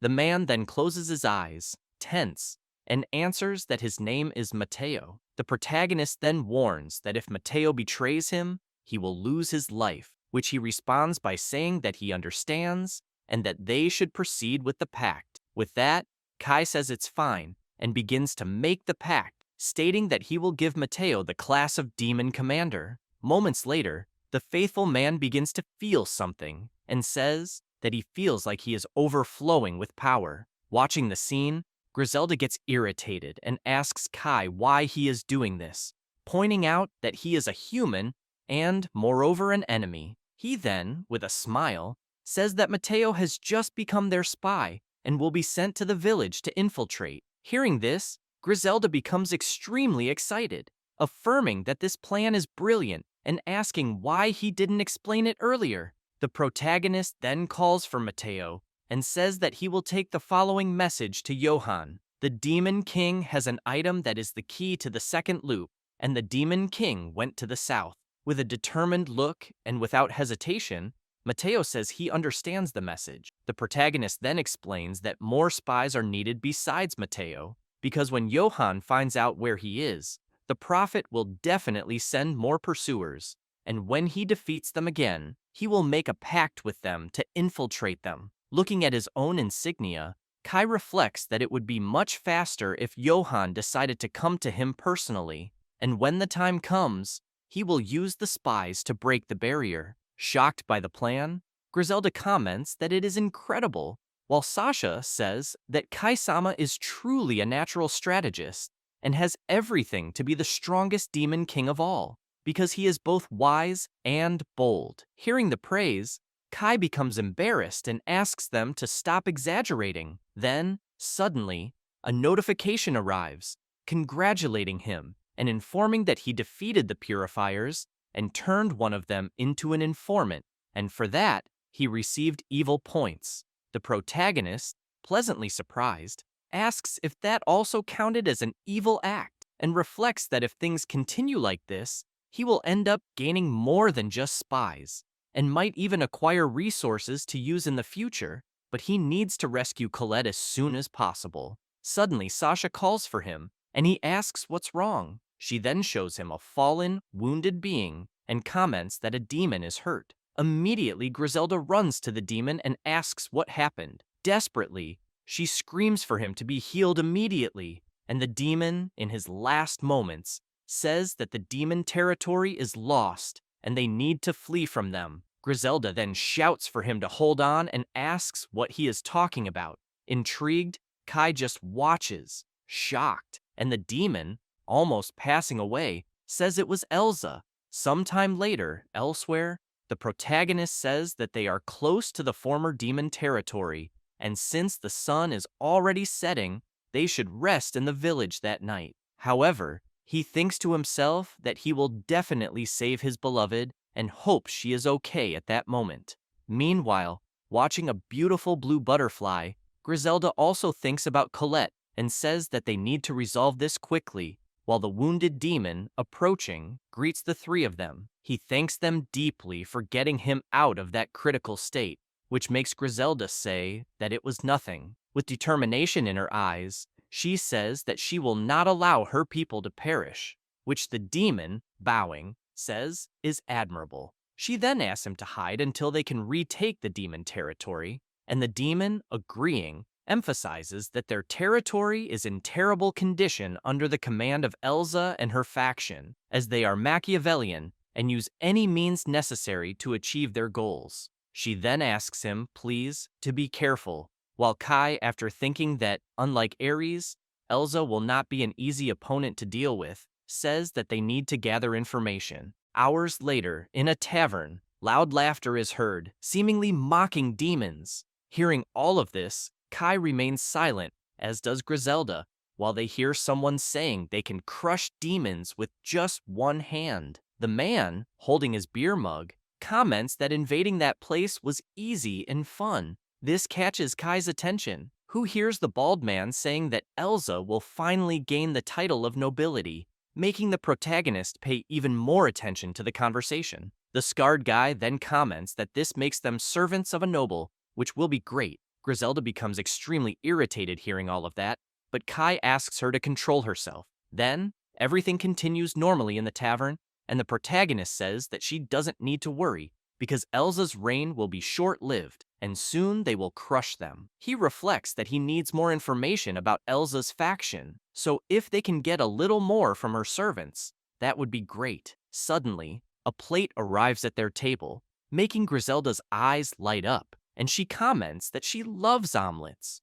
This makes Kai smile and comment that anything pleases her. Sasha promptly starts serving a glass of wine for Kai, which he thanks her for. Observing that, Elsa's servants comment that he must be a noble and begin to laugh. Observing the clothes of his companions, the protagonist comments that it's time for the two of them to find new outfits. He says that he wouldn't like to say it, but the two of them are standing out quite a lot in that environment. It doesn't take long before one of the men approaches, greeting Sasha and asking her to serve him as well. She asks what he is talking about and says she refuses to do that. The man laughs at her response and asks if she knows that he is from Elsa's faction's vanguard, so she should leave that annoying noble alone and serve him. Meanwhile, Kai thinks that his plan is working, and Griselda is still celebrating that she will finally eat her omelet. Suddenly, out of nowhere, the man kicks the table,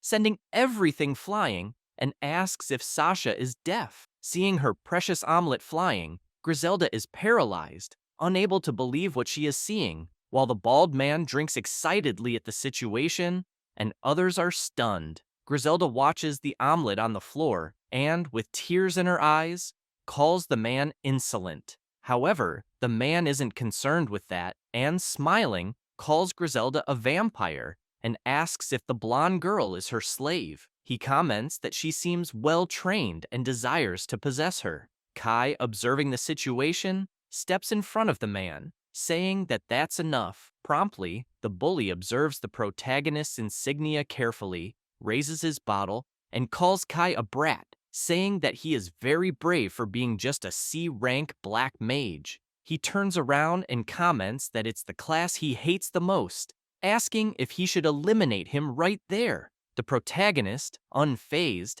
says that he should first pay for the omelet, leaving the man even more surprised, as he was showing his hand to Kai, trying to intimidate him. He comments again that Kai is very brave for not running away after seeing the dragon gauntlets, but the protagonist remains on alert, thinking that this guy is from the warrior class and seems quite confident. He then says that he has a few questions for the man, and the bully responds that, unfortunately, the questions will go unanswered, as that conversation will be very short. Immediately he charges at Kai, preparing to attack with the gauntlets, and saying that he will just eliminate that brat and take the two girls. Watching the scene, the bald partner gets excited, while the others become worried and scared. However, Kai Austin, focused and calm, just watches intently. The man then delivers the blow, breaking everything in front of him, and after the attack, smiles proudly,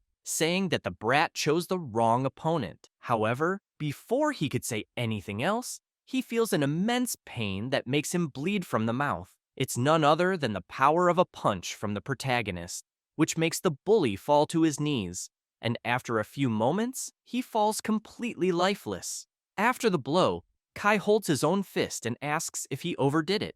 While observing the scene, the people present are completely stunned and incredulous, except for Sasha and Griselda, who are celebrating, commenting that it was very satisfying. The bald man, who also witnessed everything, says that it's impossible for a black mage to have defeated a member of the vanguard, and with that, Kai identifies them as Elsa's subordinates as well. He then turns around and explains that, in fact, this happened because he is level 999, leaving the two men even more shocked, saying that there's no way that's true, to which he responds, saying that he is stronger than an ordinary warrior, and now it's time for them to start talking. The two members of the vanguard begin to tremble and sweat with fear, and the one with green hair asks why he is after Elsa. Displaying his powers, the protagonist responds that he doesn't want to spoil the food, so they will talk in the back of the establishment,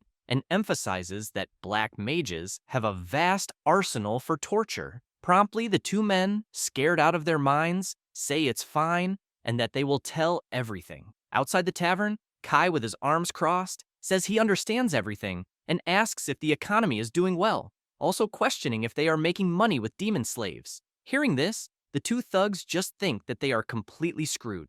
Moments later, Kai returns to the tavern with a smile on his face. With a bag of money in hand, he tells everyone there that he will pay for everyone's bill, which makes the men smile and celebrate happily, while Griselda comments that Kai is really generous and will spend the two fools' money, Elsa's subordinates. However, Sasha doesn't show the same excitement and asks if he shouldn't spend it on something better, to which he responds by saying it's fine, and points out that if the trouble continues, Elsa might notice and become cautious.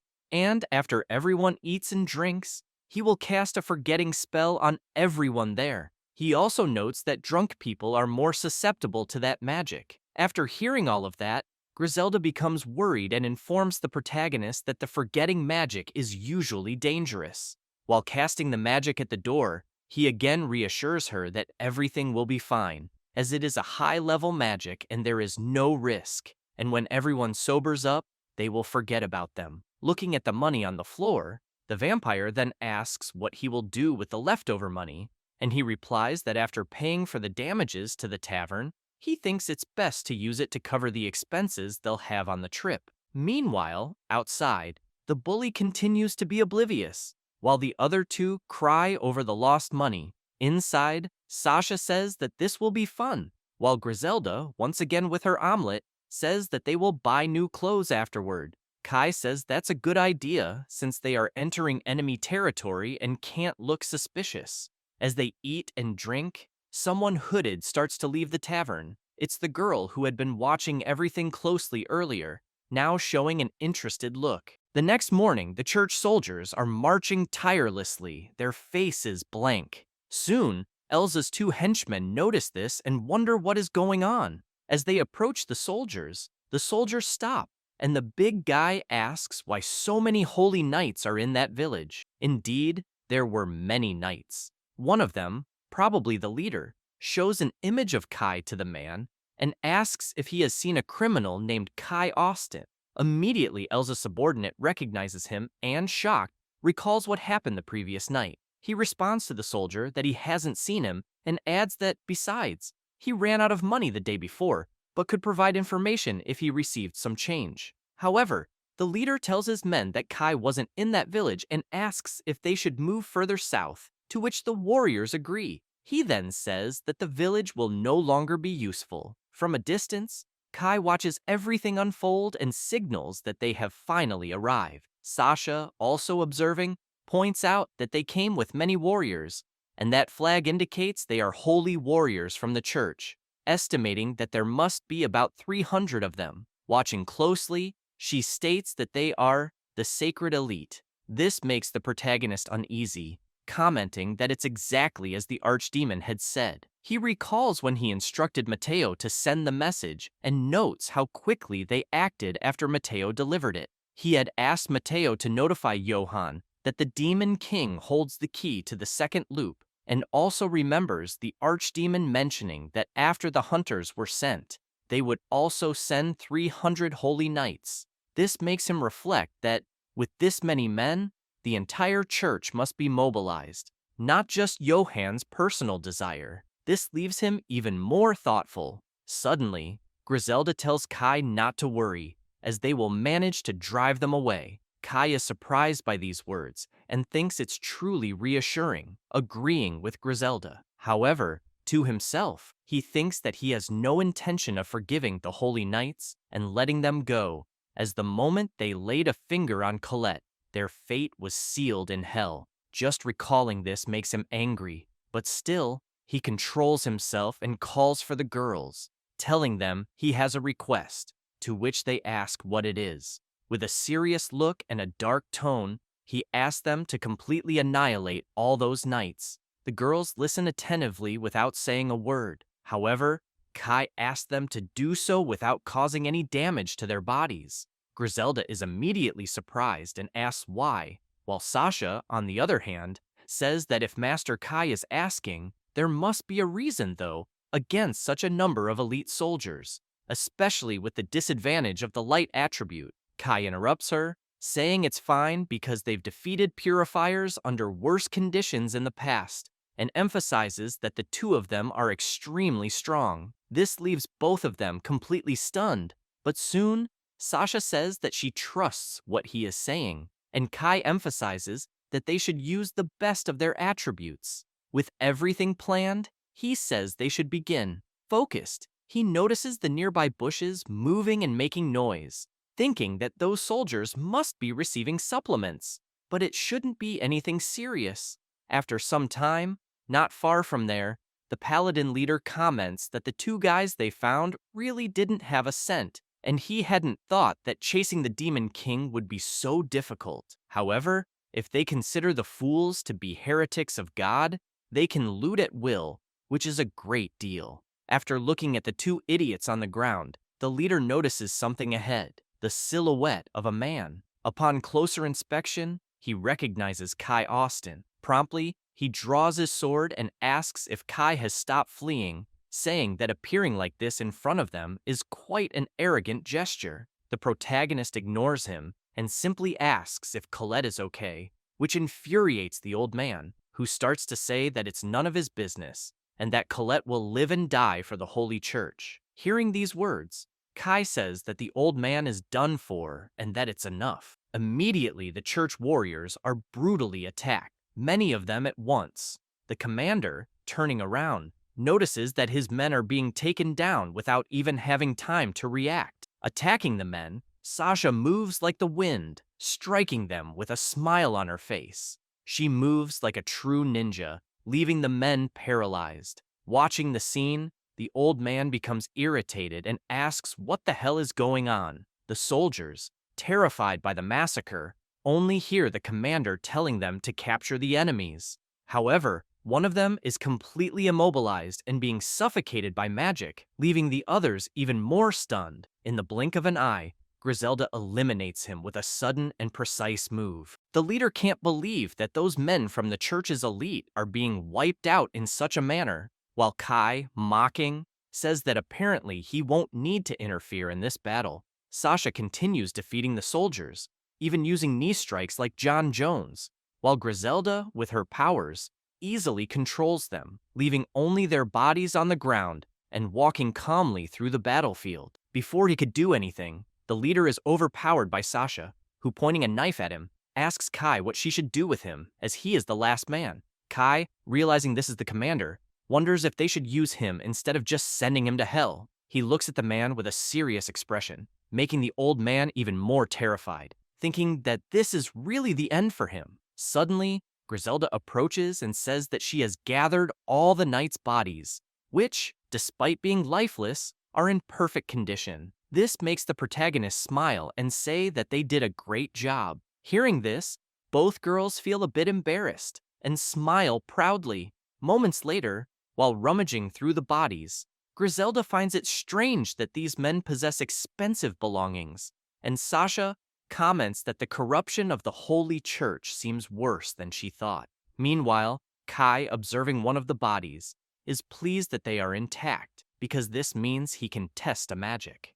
Out of nowhere, Griselda calls the protagonist and asks what he will do with these men, and when he says they will turn them into allies, it leaves both girls shocked and confused. Kai then begins to use the magic, remembering that it is a forbidden black magic called rebellion against God, and, thinking it through, remembers that in his past life, he had never used it. Watching that, Griselda is stunned, commenting that this is really something huge, and, with the entire area filled with the protagonist's black magic, the soldiers begin to receive it into their bodies, and, moments later, they start to come back to life, until finally, after some time, all the church knights are resurrected with that powerful black magic. Griselda, shocked, wonders what the hell that is, recognizing it as high-level necromancy. Still incredulous, she says that Kai managed to use it on such an absurd scale, and now understands why the protagonist asked them not to damage the bodies.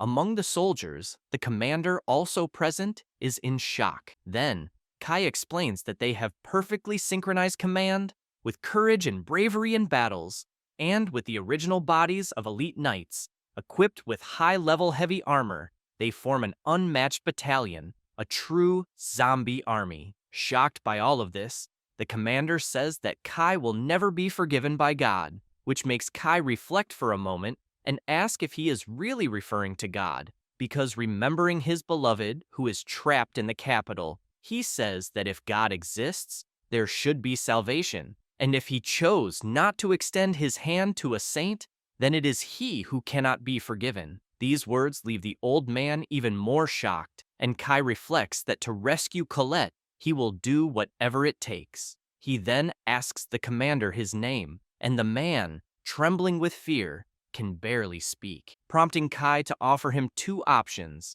The first is to become a subordinate of the Demon King, and the second is to be a zombie. Suddenly, the system congratulates the protagonist again, informing him that he defeated 300 holy knights and made their commander surrender, earning him 1,200 points. Immediately, the archdemon appears and informs that he has taken care of the enemies who fled and ensured Johann will not hear of them. Surprised by the appearance, Griselda asks what that creature is, and Kai explains that it is an archdemon, leaving the girl even more confused and asking if that is what she heard in the rumors. Meanwhile, the little devil asks Kai about the other matter they should take care of, and Kai, somewhat suspicious, says that they will handle that as well. In the bushes, trying to hide, the hooded girl from the tavern is noticed by the protagonist. Meanwhile, elsewhere, Ares walks through the forest, completely lost and confused, wondering what the hell happened to him. It doesn't take long until he remembers that the cause of all this was his own brother, and, weakened, he collapses to the ground, unconscious. Moments later, a carriage passing by notices the young man lying on the ground. Ares then wakes up to the noise and begins to try to speak, and inside the carriage, a gentleman and a beautiful lady are shocked to see the young man in that condition. Hours later, at dusk, Ares, eating noodles, celebrates life, saying that this time it was a close call. Meanwhile, the young lady, with a shy smile, says that it's really good to see him well and safe, and she never expected to have the honor of meeting a hero. As she speaks, Ares devours the noodles like a hungry dog, and the blonde, still smiling, asks why he was lying there in such a remote place. Upon hearing this question, Ares quickly becomes irritated. 3 days earlier, in front of the Austen family estate, Ares had tried to convince the guards that he was the second son of the family and begged them to let him in. Showing his heraldry, he asked them to take a good look, as the emblem of light meant that he was the hero. One of the guards then replied that this proved nothing, but if he showed the holy sword, they would inform his father. This irritated Ares, who, shouting, said that the holy sword had been broken, which made the guard retort, saying that this was impossible. Ares, even more enraged, attempted to punch the guard, but the guard, with extreme ease, blocked the punch using only one hand. However, it was at this moment that the guard noticed something and promptly said that Ares had now revealed who he truly was, claiming that he was from a dark class with attributes of darkness. This confused the young man, but as he noticed the heraldry on his own hand, he was shocked, wondering why the hell that symbol had changed. The guard, doubting everything, said that he was actually pretending to be a hero, and ordered the other guards to make sure that the kid never came back there and teach him a lesson. Immediately, the other guards began to approach Ares to beat him up, and he, frightened, begged them to wait a second. However, one of them, with an evil smile, said that he had a grudge with Ares for a long time, and now he would pay for everything he had done to him all this time. Hearing this, Ares became even more desperate, pleading not to be beaten and saying that it was all a misunderstanding. But without hesitation, the guards began to hit him. Moments later, they threw him to the ground, and one of them commented that it should be enough, to which another responded that they would never see that worm again. Returning to the present, Ares becomes irritated remembering all of that and thinks that he will never forgive them and that one day he will have his revenge. The girl then questions him about being the hero, to which he disrespectfully says that it's none of her business. Still, the girl apologizes for asking and comments that he must be tired, so he should rest well that night. This makes Ares pay attention to the young lady, and soon he notices that she is actually quite beautiful and has some wonderful curves.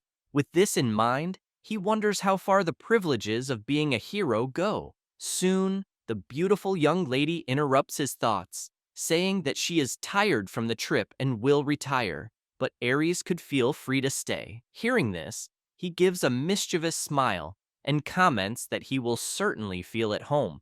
After leaving the dinner, the young lady walks with her servant, who tells her that heroes are nobles, so she could rest easy, to which she responds, saying that she will let him take care of things while she sleeps. With that, she closes her bedroom door and wishes her servant good night. Moments after this, Aries bizarrely appears, asking the servant to hand over all the money in the mansion, which leaves the old man completely shocked. As Aries searches through the mansion, he asks what the young man is talking about.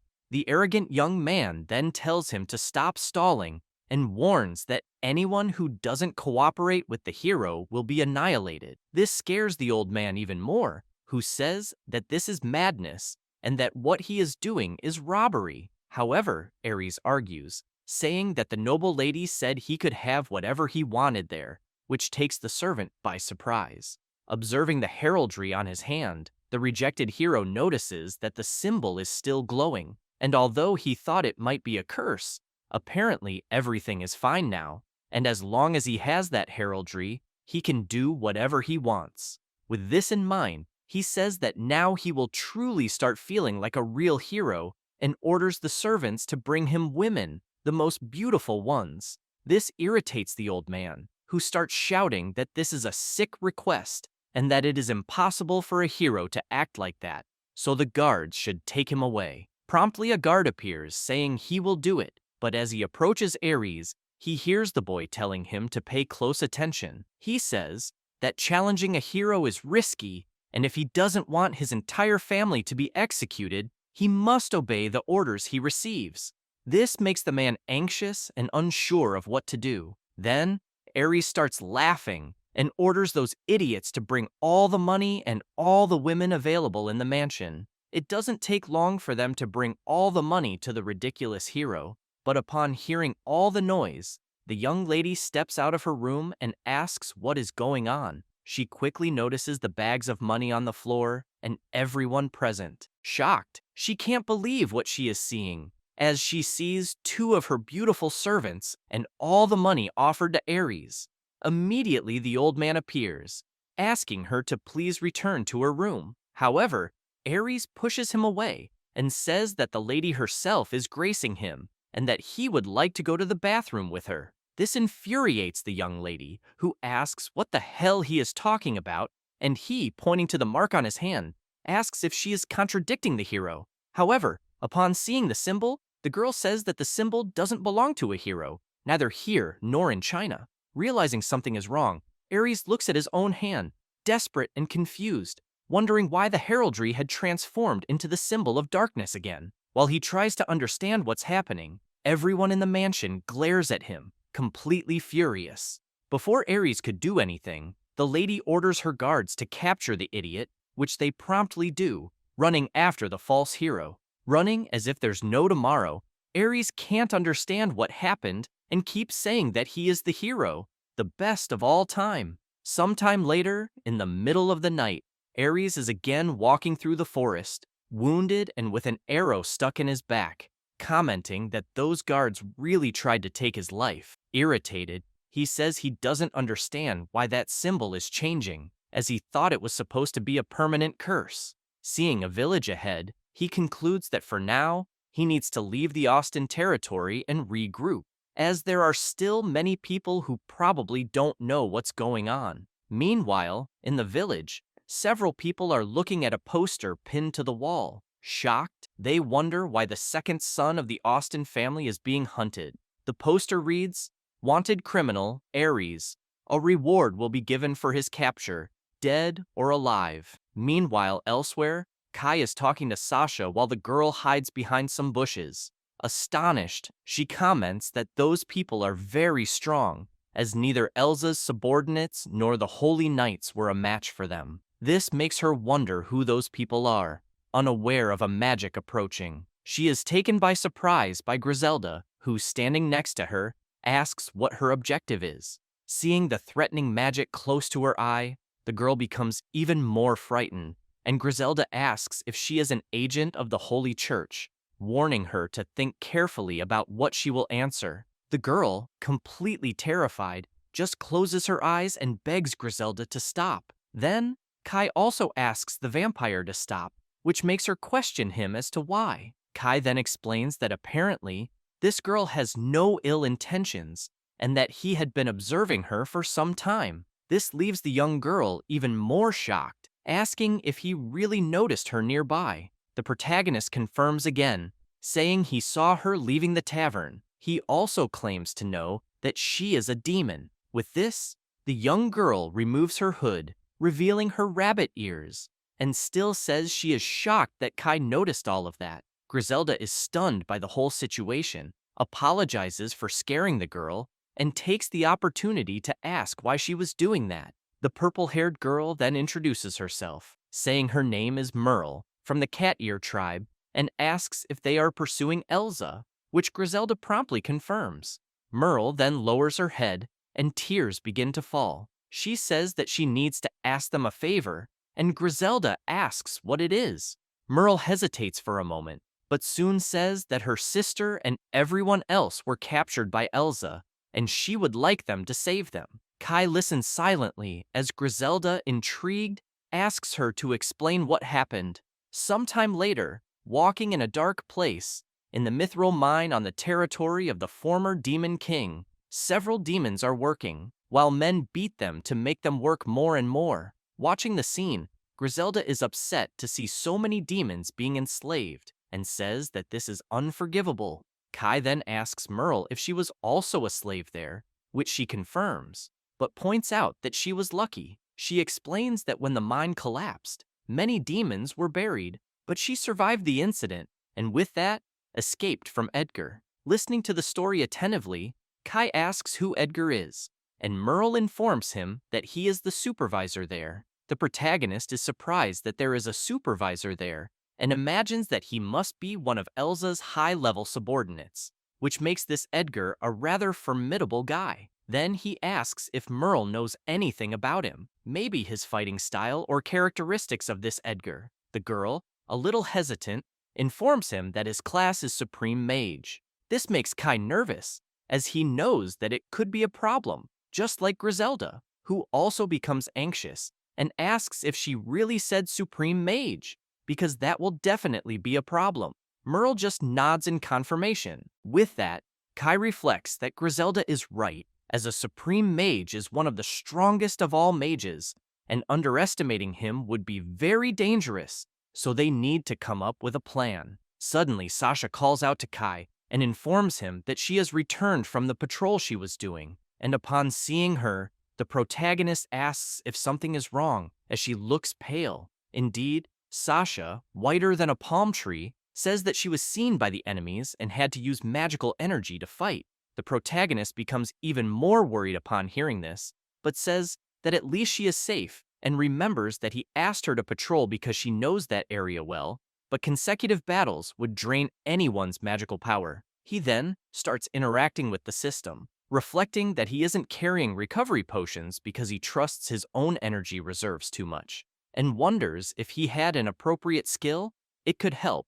Soon, he finds a skill in the system called Drain Magical Power, which steals energy from others, and with that, he smiles, concluding that this skill will be useful. He acquires the skill and immediately starts using it on Sasha. After the procedure, he explains that he shared one of his skills with her, and she asks what kind of skill it was. Kai then says that it's called Magic Power Drain, and with it, he can transfer magical energy to her. This leaves her shocked, upset that he is giving his power to her, but he explains that with this skill, she could drain magical energy, but it can also be used carefully on allies to only share a little, so they will use it to recover and use strategically, stressing that he trusts her to do this. However, to himself, he thinks there's another purpose behind this decision too. Sasha then takes a deep breath and soon starts draining the protagonist's energy. Quickly, she says that her magical energy is returning to normal and that she already feels completely recovered. While her energy is being drained, the protagonist notices that, at his level, it barely affects him, and tells her that everything is fine now. He then asks how her patrol went. This grabs the attention of Griselda and Merle, who listen attentively as Sasha says that she found a caravan on the road near the mine, and in the caravan, there were many demons in cages. She says it seemed like they were being transported to be sold as slaves. Hearing this, Griselda becomes furious, saying that they need to rescue them immediately. But suddenly, Merle shouts for them to wait. She informs them that the caravan Sasha mentioned must be from Edgar, and taking action without a plan would be very risky. The vampire then places her hands on Merle's shoulders and calmly says that she doesn't need to worry because Kai is someone she can truly trust. And as a former demon lord, she guarantees that she will save her sister and everyone else. This excites Merle, and she asks if that is true. However, she soon stops to think better and wonders what Griselda meant by a former demon lord. Shocked, Merle asks if this is really Griselda, but the vampire ignores her and simply tells Kai that they need to rescue the demons quickly. He confirms, emphasizing that they will rescue all those who are imprisoned, and this is enough to calm Griselda and Merle. However, he says that before that, he starts using powers on Griselda, saying that he will share the skill with her as well. Griselda, receiving the skill, says that it will be really useful. After the procedure, Kai affirms to himself that they are finally ready to face the Supreme Mage. Observing the caravan, he reflects that to save Colette, he will need allies, and it will be good to help all those enslaved demons, as he can free the oppressed and make them strong allies. Meanwhile, pulling the caravan, a young demon is barely holding on, and one of the men orders her to speed up, smiling and belittling the poor slave, who can barely stay on her feet. As the caravan continues its journey, the slave pulling it falls to the ground, exhausted. The slave is Merle's sister, who hears the Supreme Mage Edgar asking why she is so lazy, and she, almost at her limit, simply apologizes. The mage then prepares a spell and asks if she would like to receive a bit more of that magic, and with a smile, he shoots the spell at the girl, shouting for her to hurry, while the poor thing only screams in pain from the shock caused by the magic. With that, she collapses to the ground again, completely debilitated, and Edgar, with a bizarre smile, says that if they don't reach their destination by nightfall, he will sell her younger sister. This immediately motivates the girl, who says that she will make it and will hurry, begging him, please, to leave her little sister alone. Then, once again, she resumes pulling the caravan, which slowly begins to move again, causing Edgar to smile slightly. He thinks to himself that Merle has probably already lost her life when the mine collapsed, but this is serving to threaten the young demon, to make her obedient, and even if something happens to her, he can sell her for a good price.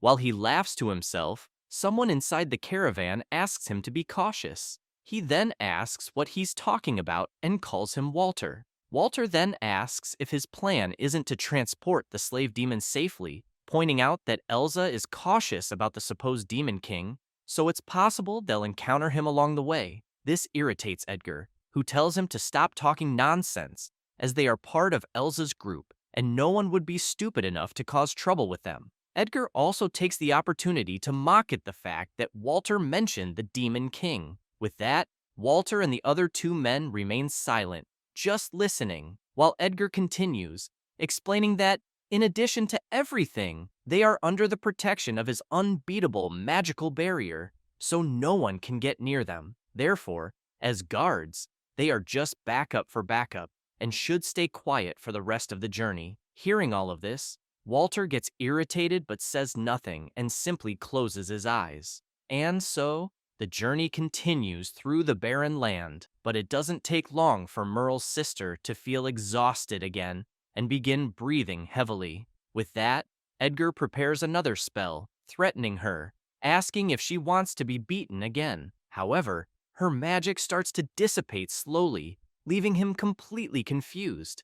Intrigued, he wonders why the magic disappeared and starts shaking his arm in a pathetic attempt to activate it again. Suddenly, one of the guards inside the caravan calls him and, with his head sticking out, asks what happened to the magical barrier that disappeared. This leaves the Supreme Mage even more shocked, now sweating cold with fear. He asks if the magical barrier really disappeared. Quickly, he looks around, reflecting that this is a bad sign and that everyone should stay alert. However, Walter, kicking the caravan door, asks what's happening and, irritated, tries to figure out what's going on. The fat man is surprised to see Walter leave the caravan, and completely out of nowhere, he starts feeling the carriage shaking. He becomes completely paralyzed, and before he could do anything, he is thrown out of the vehicle and crashes into a tree. This leaves even Merle's sister completely terrified, and Edgar, feeling a terrible pain in his arm, screams,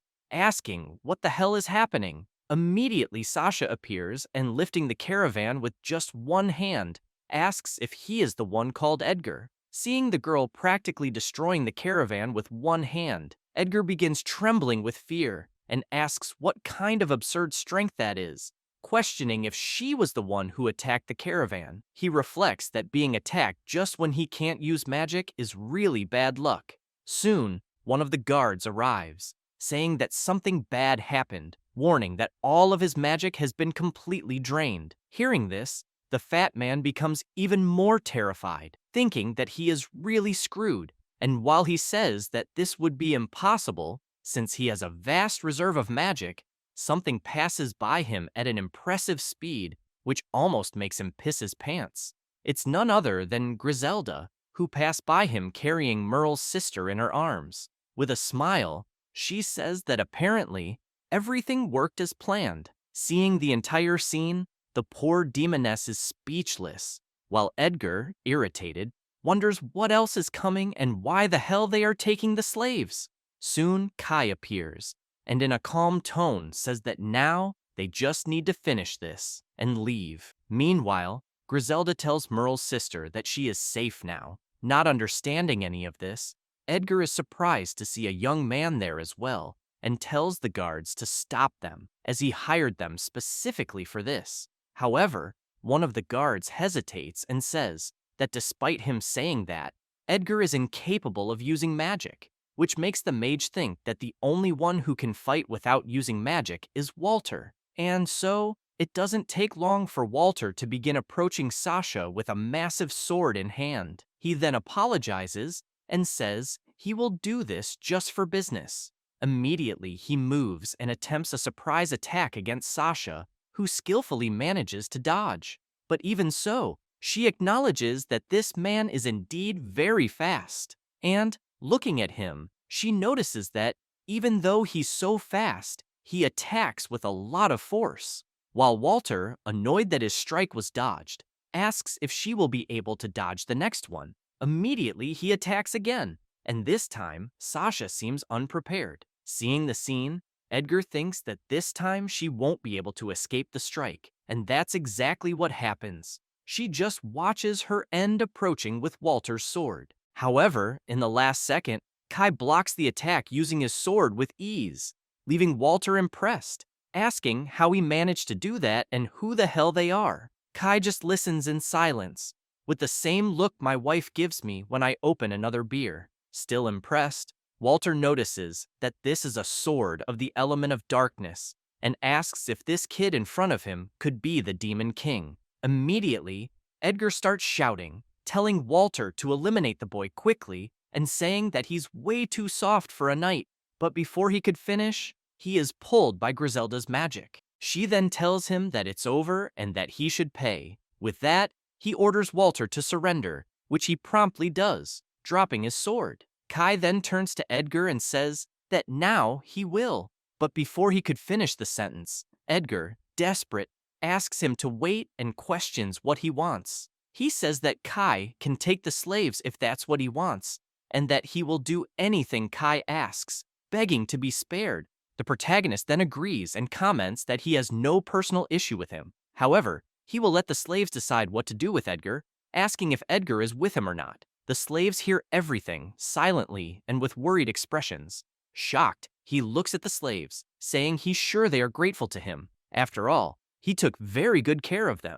With a wicked smile, he comments that he took very good care of them every night and asks if everything he did to them wasn't good. Griselda observes the slave's reaction closely, and they quickly decide they want the fat man's death, with one of them highlighting how incredulous she was at his words. Hearing this, Edgar is completely stunned, speechless, while the protagonist says that, therefore, his fate is sealed. The fat man lowers his head, reflecting that this will indeed be his end, and thinking that there were still many things he wanted to do, including never being able to be with the cat ear tribe. Suddenly, a sinister hand touches his shoulder, and a terrifying demon appears, holding him by the shoulders. Moments later, only the lifeless body of the fat man falls to the ground, and with that, the skull demon begins to disappear slowly. While the protagonist watches everything, he comments that watching Ares gave him a bad feeling. Moments later, Griselda, excited, calls for him and, with a smile, says that the plan was a huge success. Kai then responds, saying that it was all thanks to her and Sasha. Sometime before, after using one of his abilities, Kai asks if the skill sharing worked, which she confirms, pointing out that now she is able to drain magical power. The protagonist then says that they will proceed immediately with the plan, and, considering that the enemy is of the Supreme Mage class, confronting him head-on in a state of alert would be too risky, so they will use the power draining. Immediately, Griselda gets excited, saying that they will steal their magical power and pointing out that a Supreme Mage without magic is just an ordinary human. However, Sasha shows concern, explaining that Supreme Mages have vast amounts of magic and questioning if it wouldn't take too long to drain all their power and if they wouldn't realize they were being drained. Kai, with a smile, says that Sasha is right, but they should trust him. It isn't long before they notice Edgar passing by with his caravan full of slaves, and with that, they immediately start using the magical power stealing skill all at once. They focused and worked as a team to drain everything quickly, and when Edgar noticed he was completely powerless, he was horrified. Back in the present, Griselda laughs, commenting that Edgar's face was hilarious, and that they drained everything in the blink of an eye. Remembering when Edgar realized the magical barrier was gone, Sasha comments that the idiot mage wouldn't be able to do that without the barrier, and that the other guards, except for one, also didn't seem capable. Kai says that with the two of them, he feels it would be impossible to lose to anyone, which Griselda confirms, while Sasha says that, actually, she's not even close to his level. He then starts thinking to himself and reflects that those two girls are indeed strong, but Johann must already be expecting this,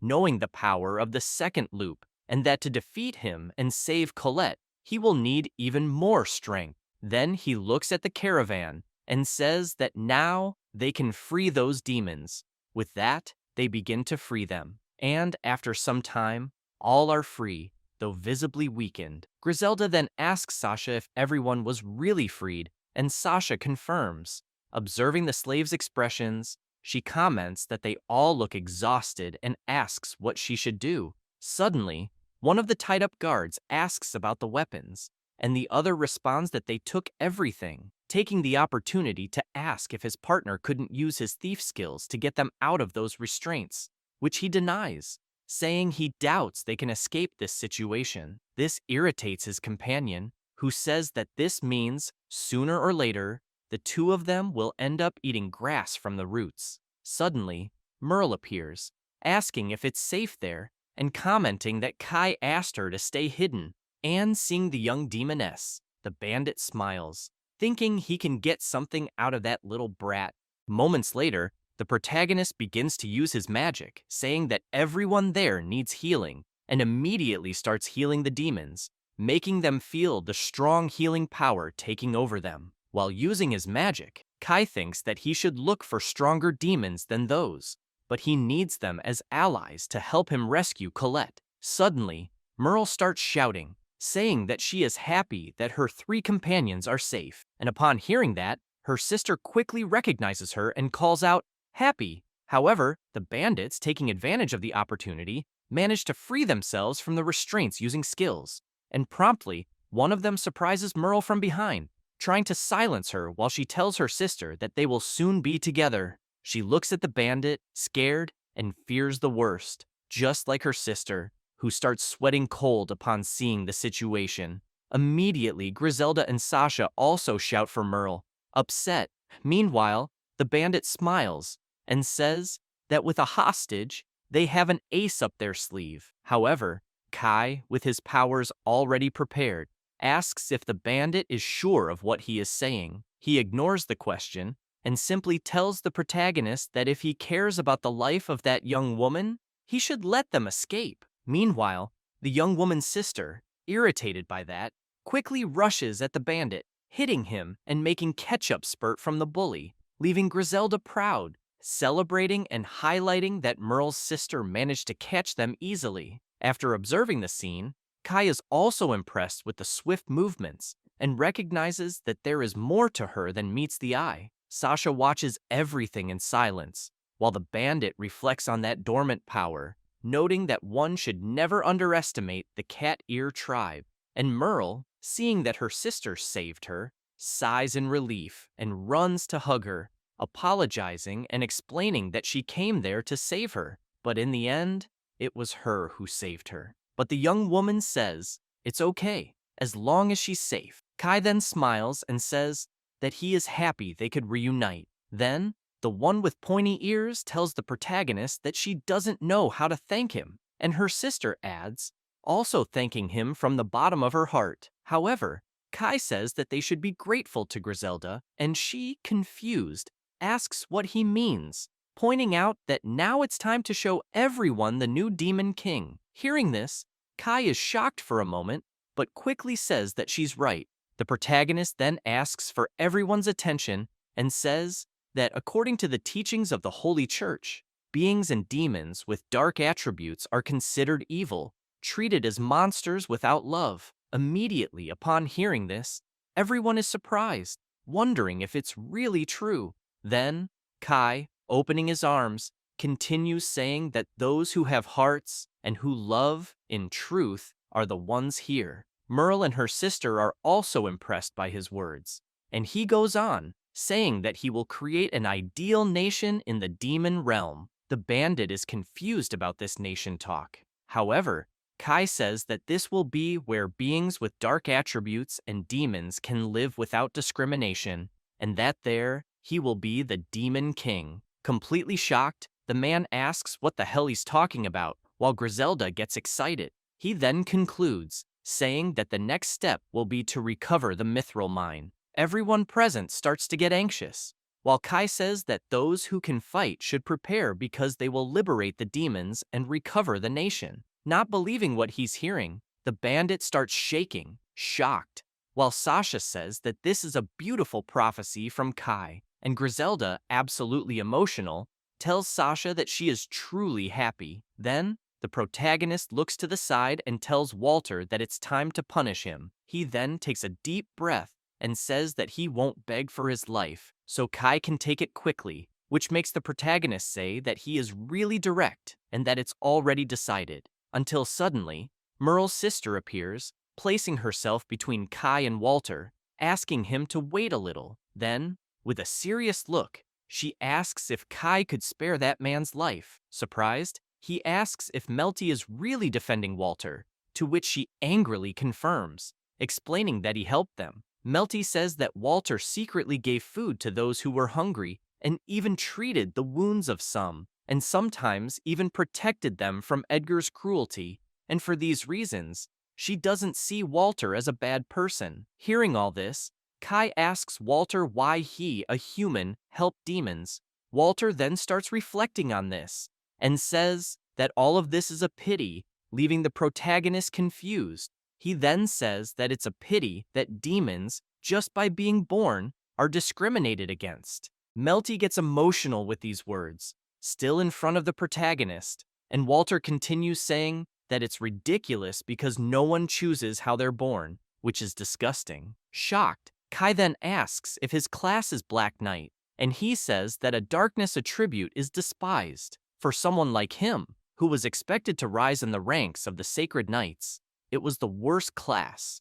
And because of this class chosen by God, someone precious to him, Kai begins to get emotional upon hearing the entire story. Walter continues, telling that once a visibly powerful man asked him if he really thought he could become a perfect knight just with skill, even possessing the darkness attribute, commenting that it was very presumptuous. Laughing mockingly, he said that if Walter just stayed quiet, that woman wouldn't need to die. Walter became extremely furious hearing this, and the bald man continues, asking if the blame for that death didn't fall on him, which made the knight even angrier. Back in the present, the protagonist asks who that woman was that he mentioned, and he, with his head lowered, answers that she was his fiancée. With that, Kai immediately remembers Colette and now understands that Walter is exactly like him. He then asks if Walter would like to serve him, to which he, suspicious, questions if Kai is asking him to betray Elsa. However, the protagonist says that, in fact, he's asking him to betray the Holy Kingdom. Immediately, Walter begins to remember the protagonist's speech, saying that he would build an ideal nation in the demon realm, where those with darkness attributes and demons could live without discrimination. And, with that, he thinks that if such a place exists, it will be wonderful. Then, he accepts the proposal, and immediately the protagonist cuts the ropes binding him. Sticking his sword in the ground, Walter says that he, a knight of darkness, swears loyalty to the Demon King. This makes Melty happy, saying that this is great because Walter will definitely be a strong ally for Kai. But the protagonist just says that he will also grant Melty the class of Demon General, surprising the young woman. He then explains that, to recover the Mithril Mine, he will need significant forces, and she will be part of that force.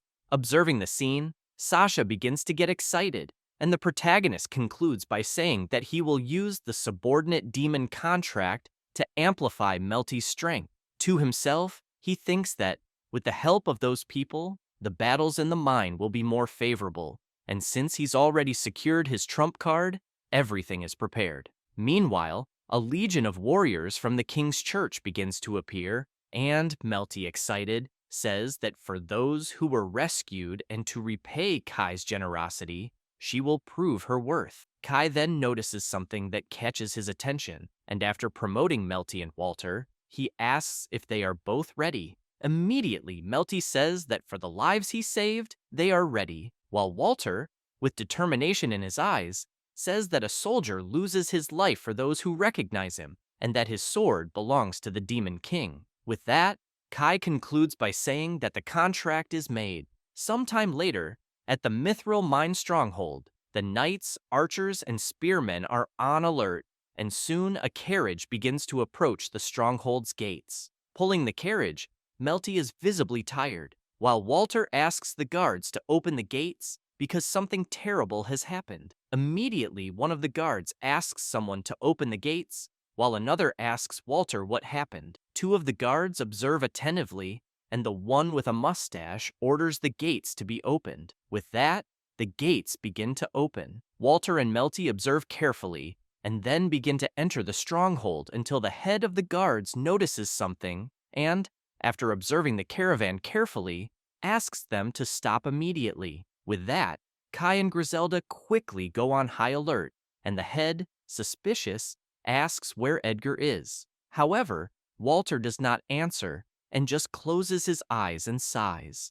The head then says that this is rather suspicious and asks the guards to look inside the carriage. Immediately, one of them offers to do this and, somewhat afraid, begins to open the door slowly, commenting that everyone there is part of Elsa's faction and, at this point, no one would dare mess with them. However, upon opening the door, he notices the three of them, which shocks him, and Kai, with a fixed gaze, says that the operation begins now. Immediately, the guard is thrown away by one of them, and as he passes by, spitting blood at the head, it leaves him incredulous. He quickly starts shouting, saying that Walter betrayed them and asks the troops to join forces and stabilize the barriers at key points. Thus, immediately the troops begin to approach, with spearmen and archers ready for battle, and the head, without thinking twice, orders them to eliminate all the traitors. However,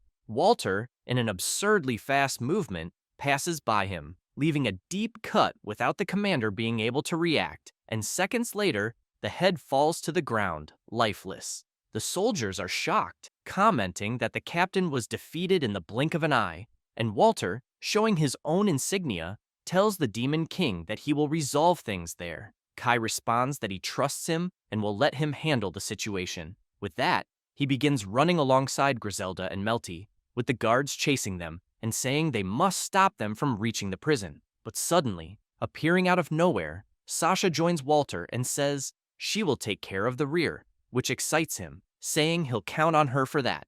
Together, the two say that no enemy will be spared. Meanwhile, the three musketeers quickly begin approaching the prison and, upon arrival, notice something is wrong. Melty is surprised because the place is protected by a magical barrier, and brute force won't work in this case. However, drawing his sword, the protagonist delivers a powerful strike to the barrier, which immediately begins to completely dissipate. This leaves Melty impressed, unable to believe what she is seeing, while Griselda comments that this is to be expected from Kai, who is more than extraordinary. Kai then, in a serious tone, says that he and Melty will take care of the perimeter while Griselda advances to the prison. Hearing this, she feels hesitant but says nothing. The protagonist then turns to the soldiers, who, upon seeing him, are terrified. However, one of them, more courageous, tells Kai not to get cocky because even if he manages to free the slaves, the main forces from the mine will soon return from the demon hunting expedition. And with many ground troops, there is also the Dragon Master, a rare class. After saying this, he starts smiling and says they will arrive soon, as the main forces have over 1,000 men in the troop, and soon Kai will be exterminated. This makes Kai conclude that they must already be preparing. Meanwhile, elsewhere, the troops notice that a fire signal for reinforcements was sent from the mine, so they need to move faster and prepare for combat, and since the Dragon Master is already ahead, they must follow him. Meanwhile, Kai, recalling what was planned, already anticipated the main forces from the mine, so they shouldn't have any problems. Suddenly, the sacred knights that Kai had converted appear, and he remembers positioning 300 zombie soldiers with heavy armor onto the route to the mine. It doesn't take long before one of the soldiers notices something wrong and immediately starts shouting, telling the others that it's an ambush, while another wonders where it came from. Observing one of the zombie soldiers, they realize that those were from the sacred church's elite forces, and that these bodies have mastered combat techniques they learned in life, and now, as zombies, that combat power is immeasurable. While thinking about this, he is quickly attacked with no chance to defend himself and eliminated by one of the zombies, whose red eyes show no mercy. Thus, an intense battle begins. One of the soldiers, defending himself, hears another commanding them not to face them directly, as each of them is strong. He then turns and says that it's fine, as they are outnumbered and if they cut off the zombie's limbs. However, he cannot finish the sentence, as he immediately receives a fatal blow that makes him fall lifeless to the ground. Shocked by the scene, another soldier asks if that comrade lost his life with a simple cut. This happened because Kai, before releasing them, made sure that this zombie army acquired the skill Grim Reaper's Touch, which gives each strike a 5% chance of causing instant death. Back to the battle, the soldiers start running desperately, commenting that they have no chance here and need to retreat. Back at the stronghold, Kai, unaware of a dragon approaching, reflects that at this point, the reinforcements must be on the verge of collapse, and now it's time to deal with the Dragon Master. Then he turns and sees that the dragon has already arrived, while Walter, in the shadow of the beast, notices that it is heading straight for the prison, so he hurries and goes back to defeat the enemies.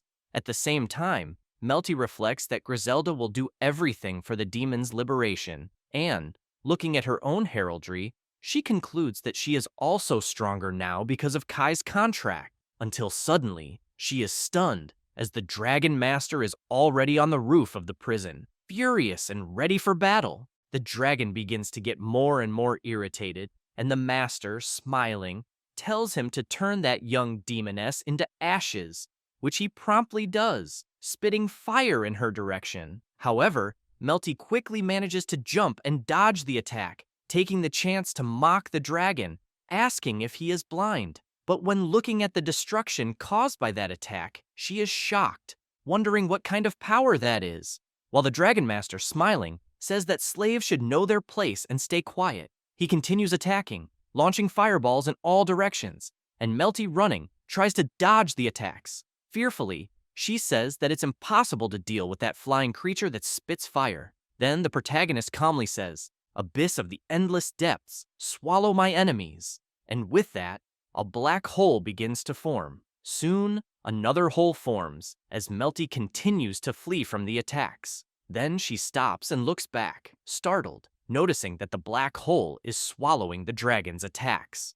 Also observing that, the master is shocked, trying to understand what is happening. Meanwhile, the protagonist continues to create an even bigger black hole, which makes the master quickly realize that it is Kai who is doing this. So, he promptly starts descending towards the protagonist, saying that he will exterminate him once and for all. Melty then calls out to Kai, saying that the dragon is very dangerous and that they should retreat for now. However, he, with full confidence, asks about retreating, questioning if they're not there to rescue the slaves. This leaves Melty paralyzed, tears in her eyes, while the master, descending at high speed, says that apparently the young man hasn't been intimidated yet, so he will test him with a charge. He then accelerates even more with the furious dragon. Meanwhile, in the prison, Griselda holds a handcuff with both hands and easily breaks it, releasing a demon wolf who, impressed,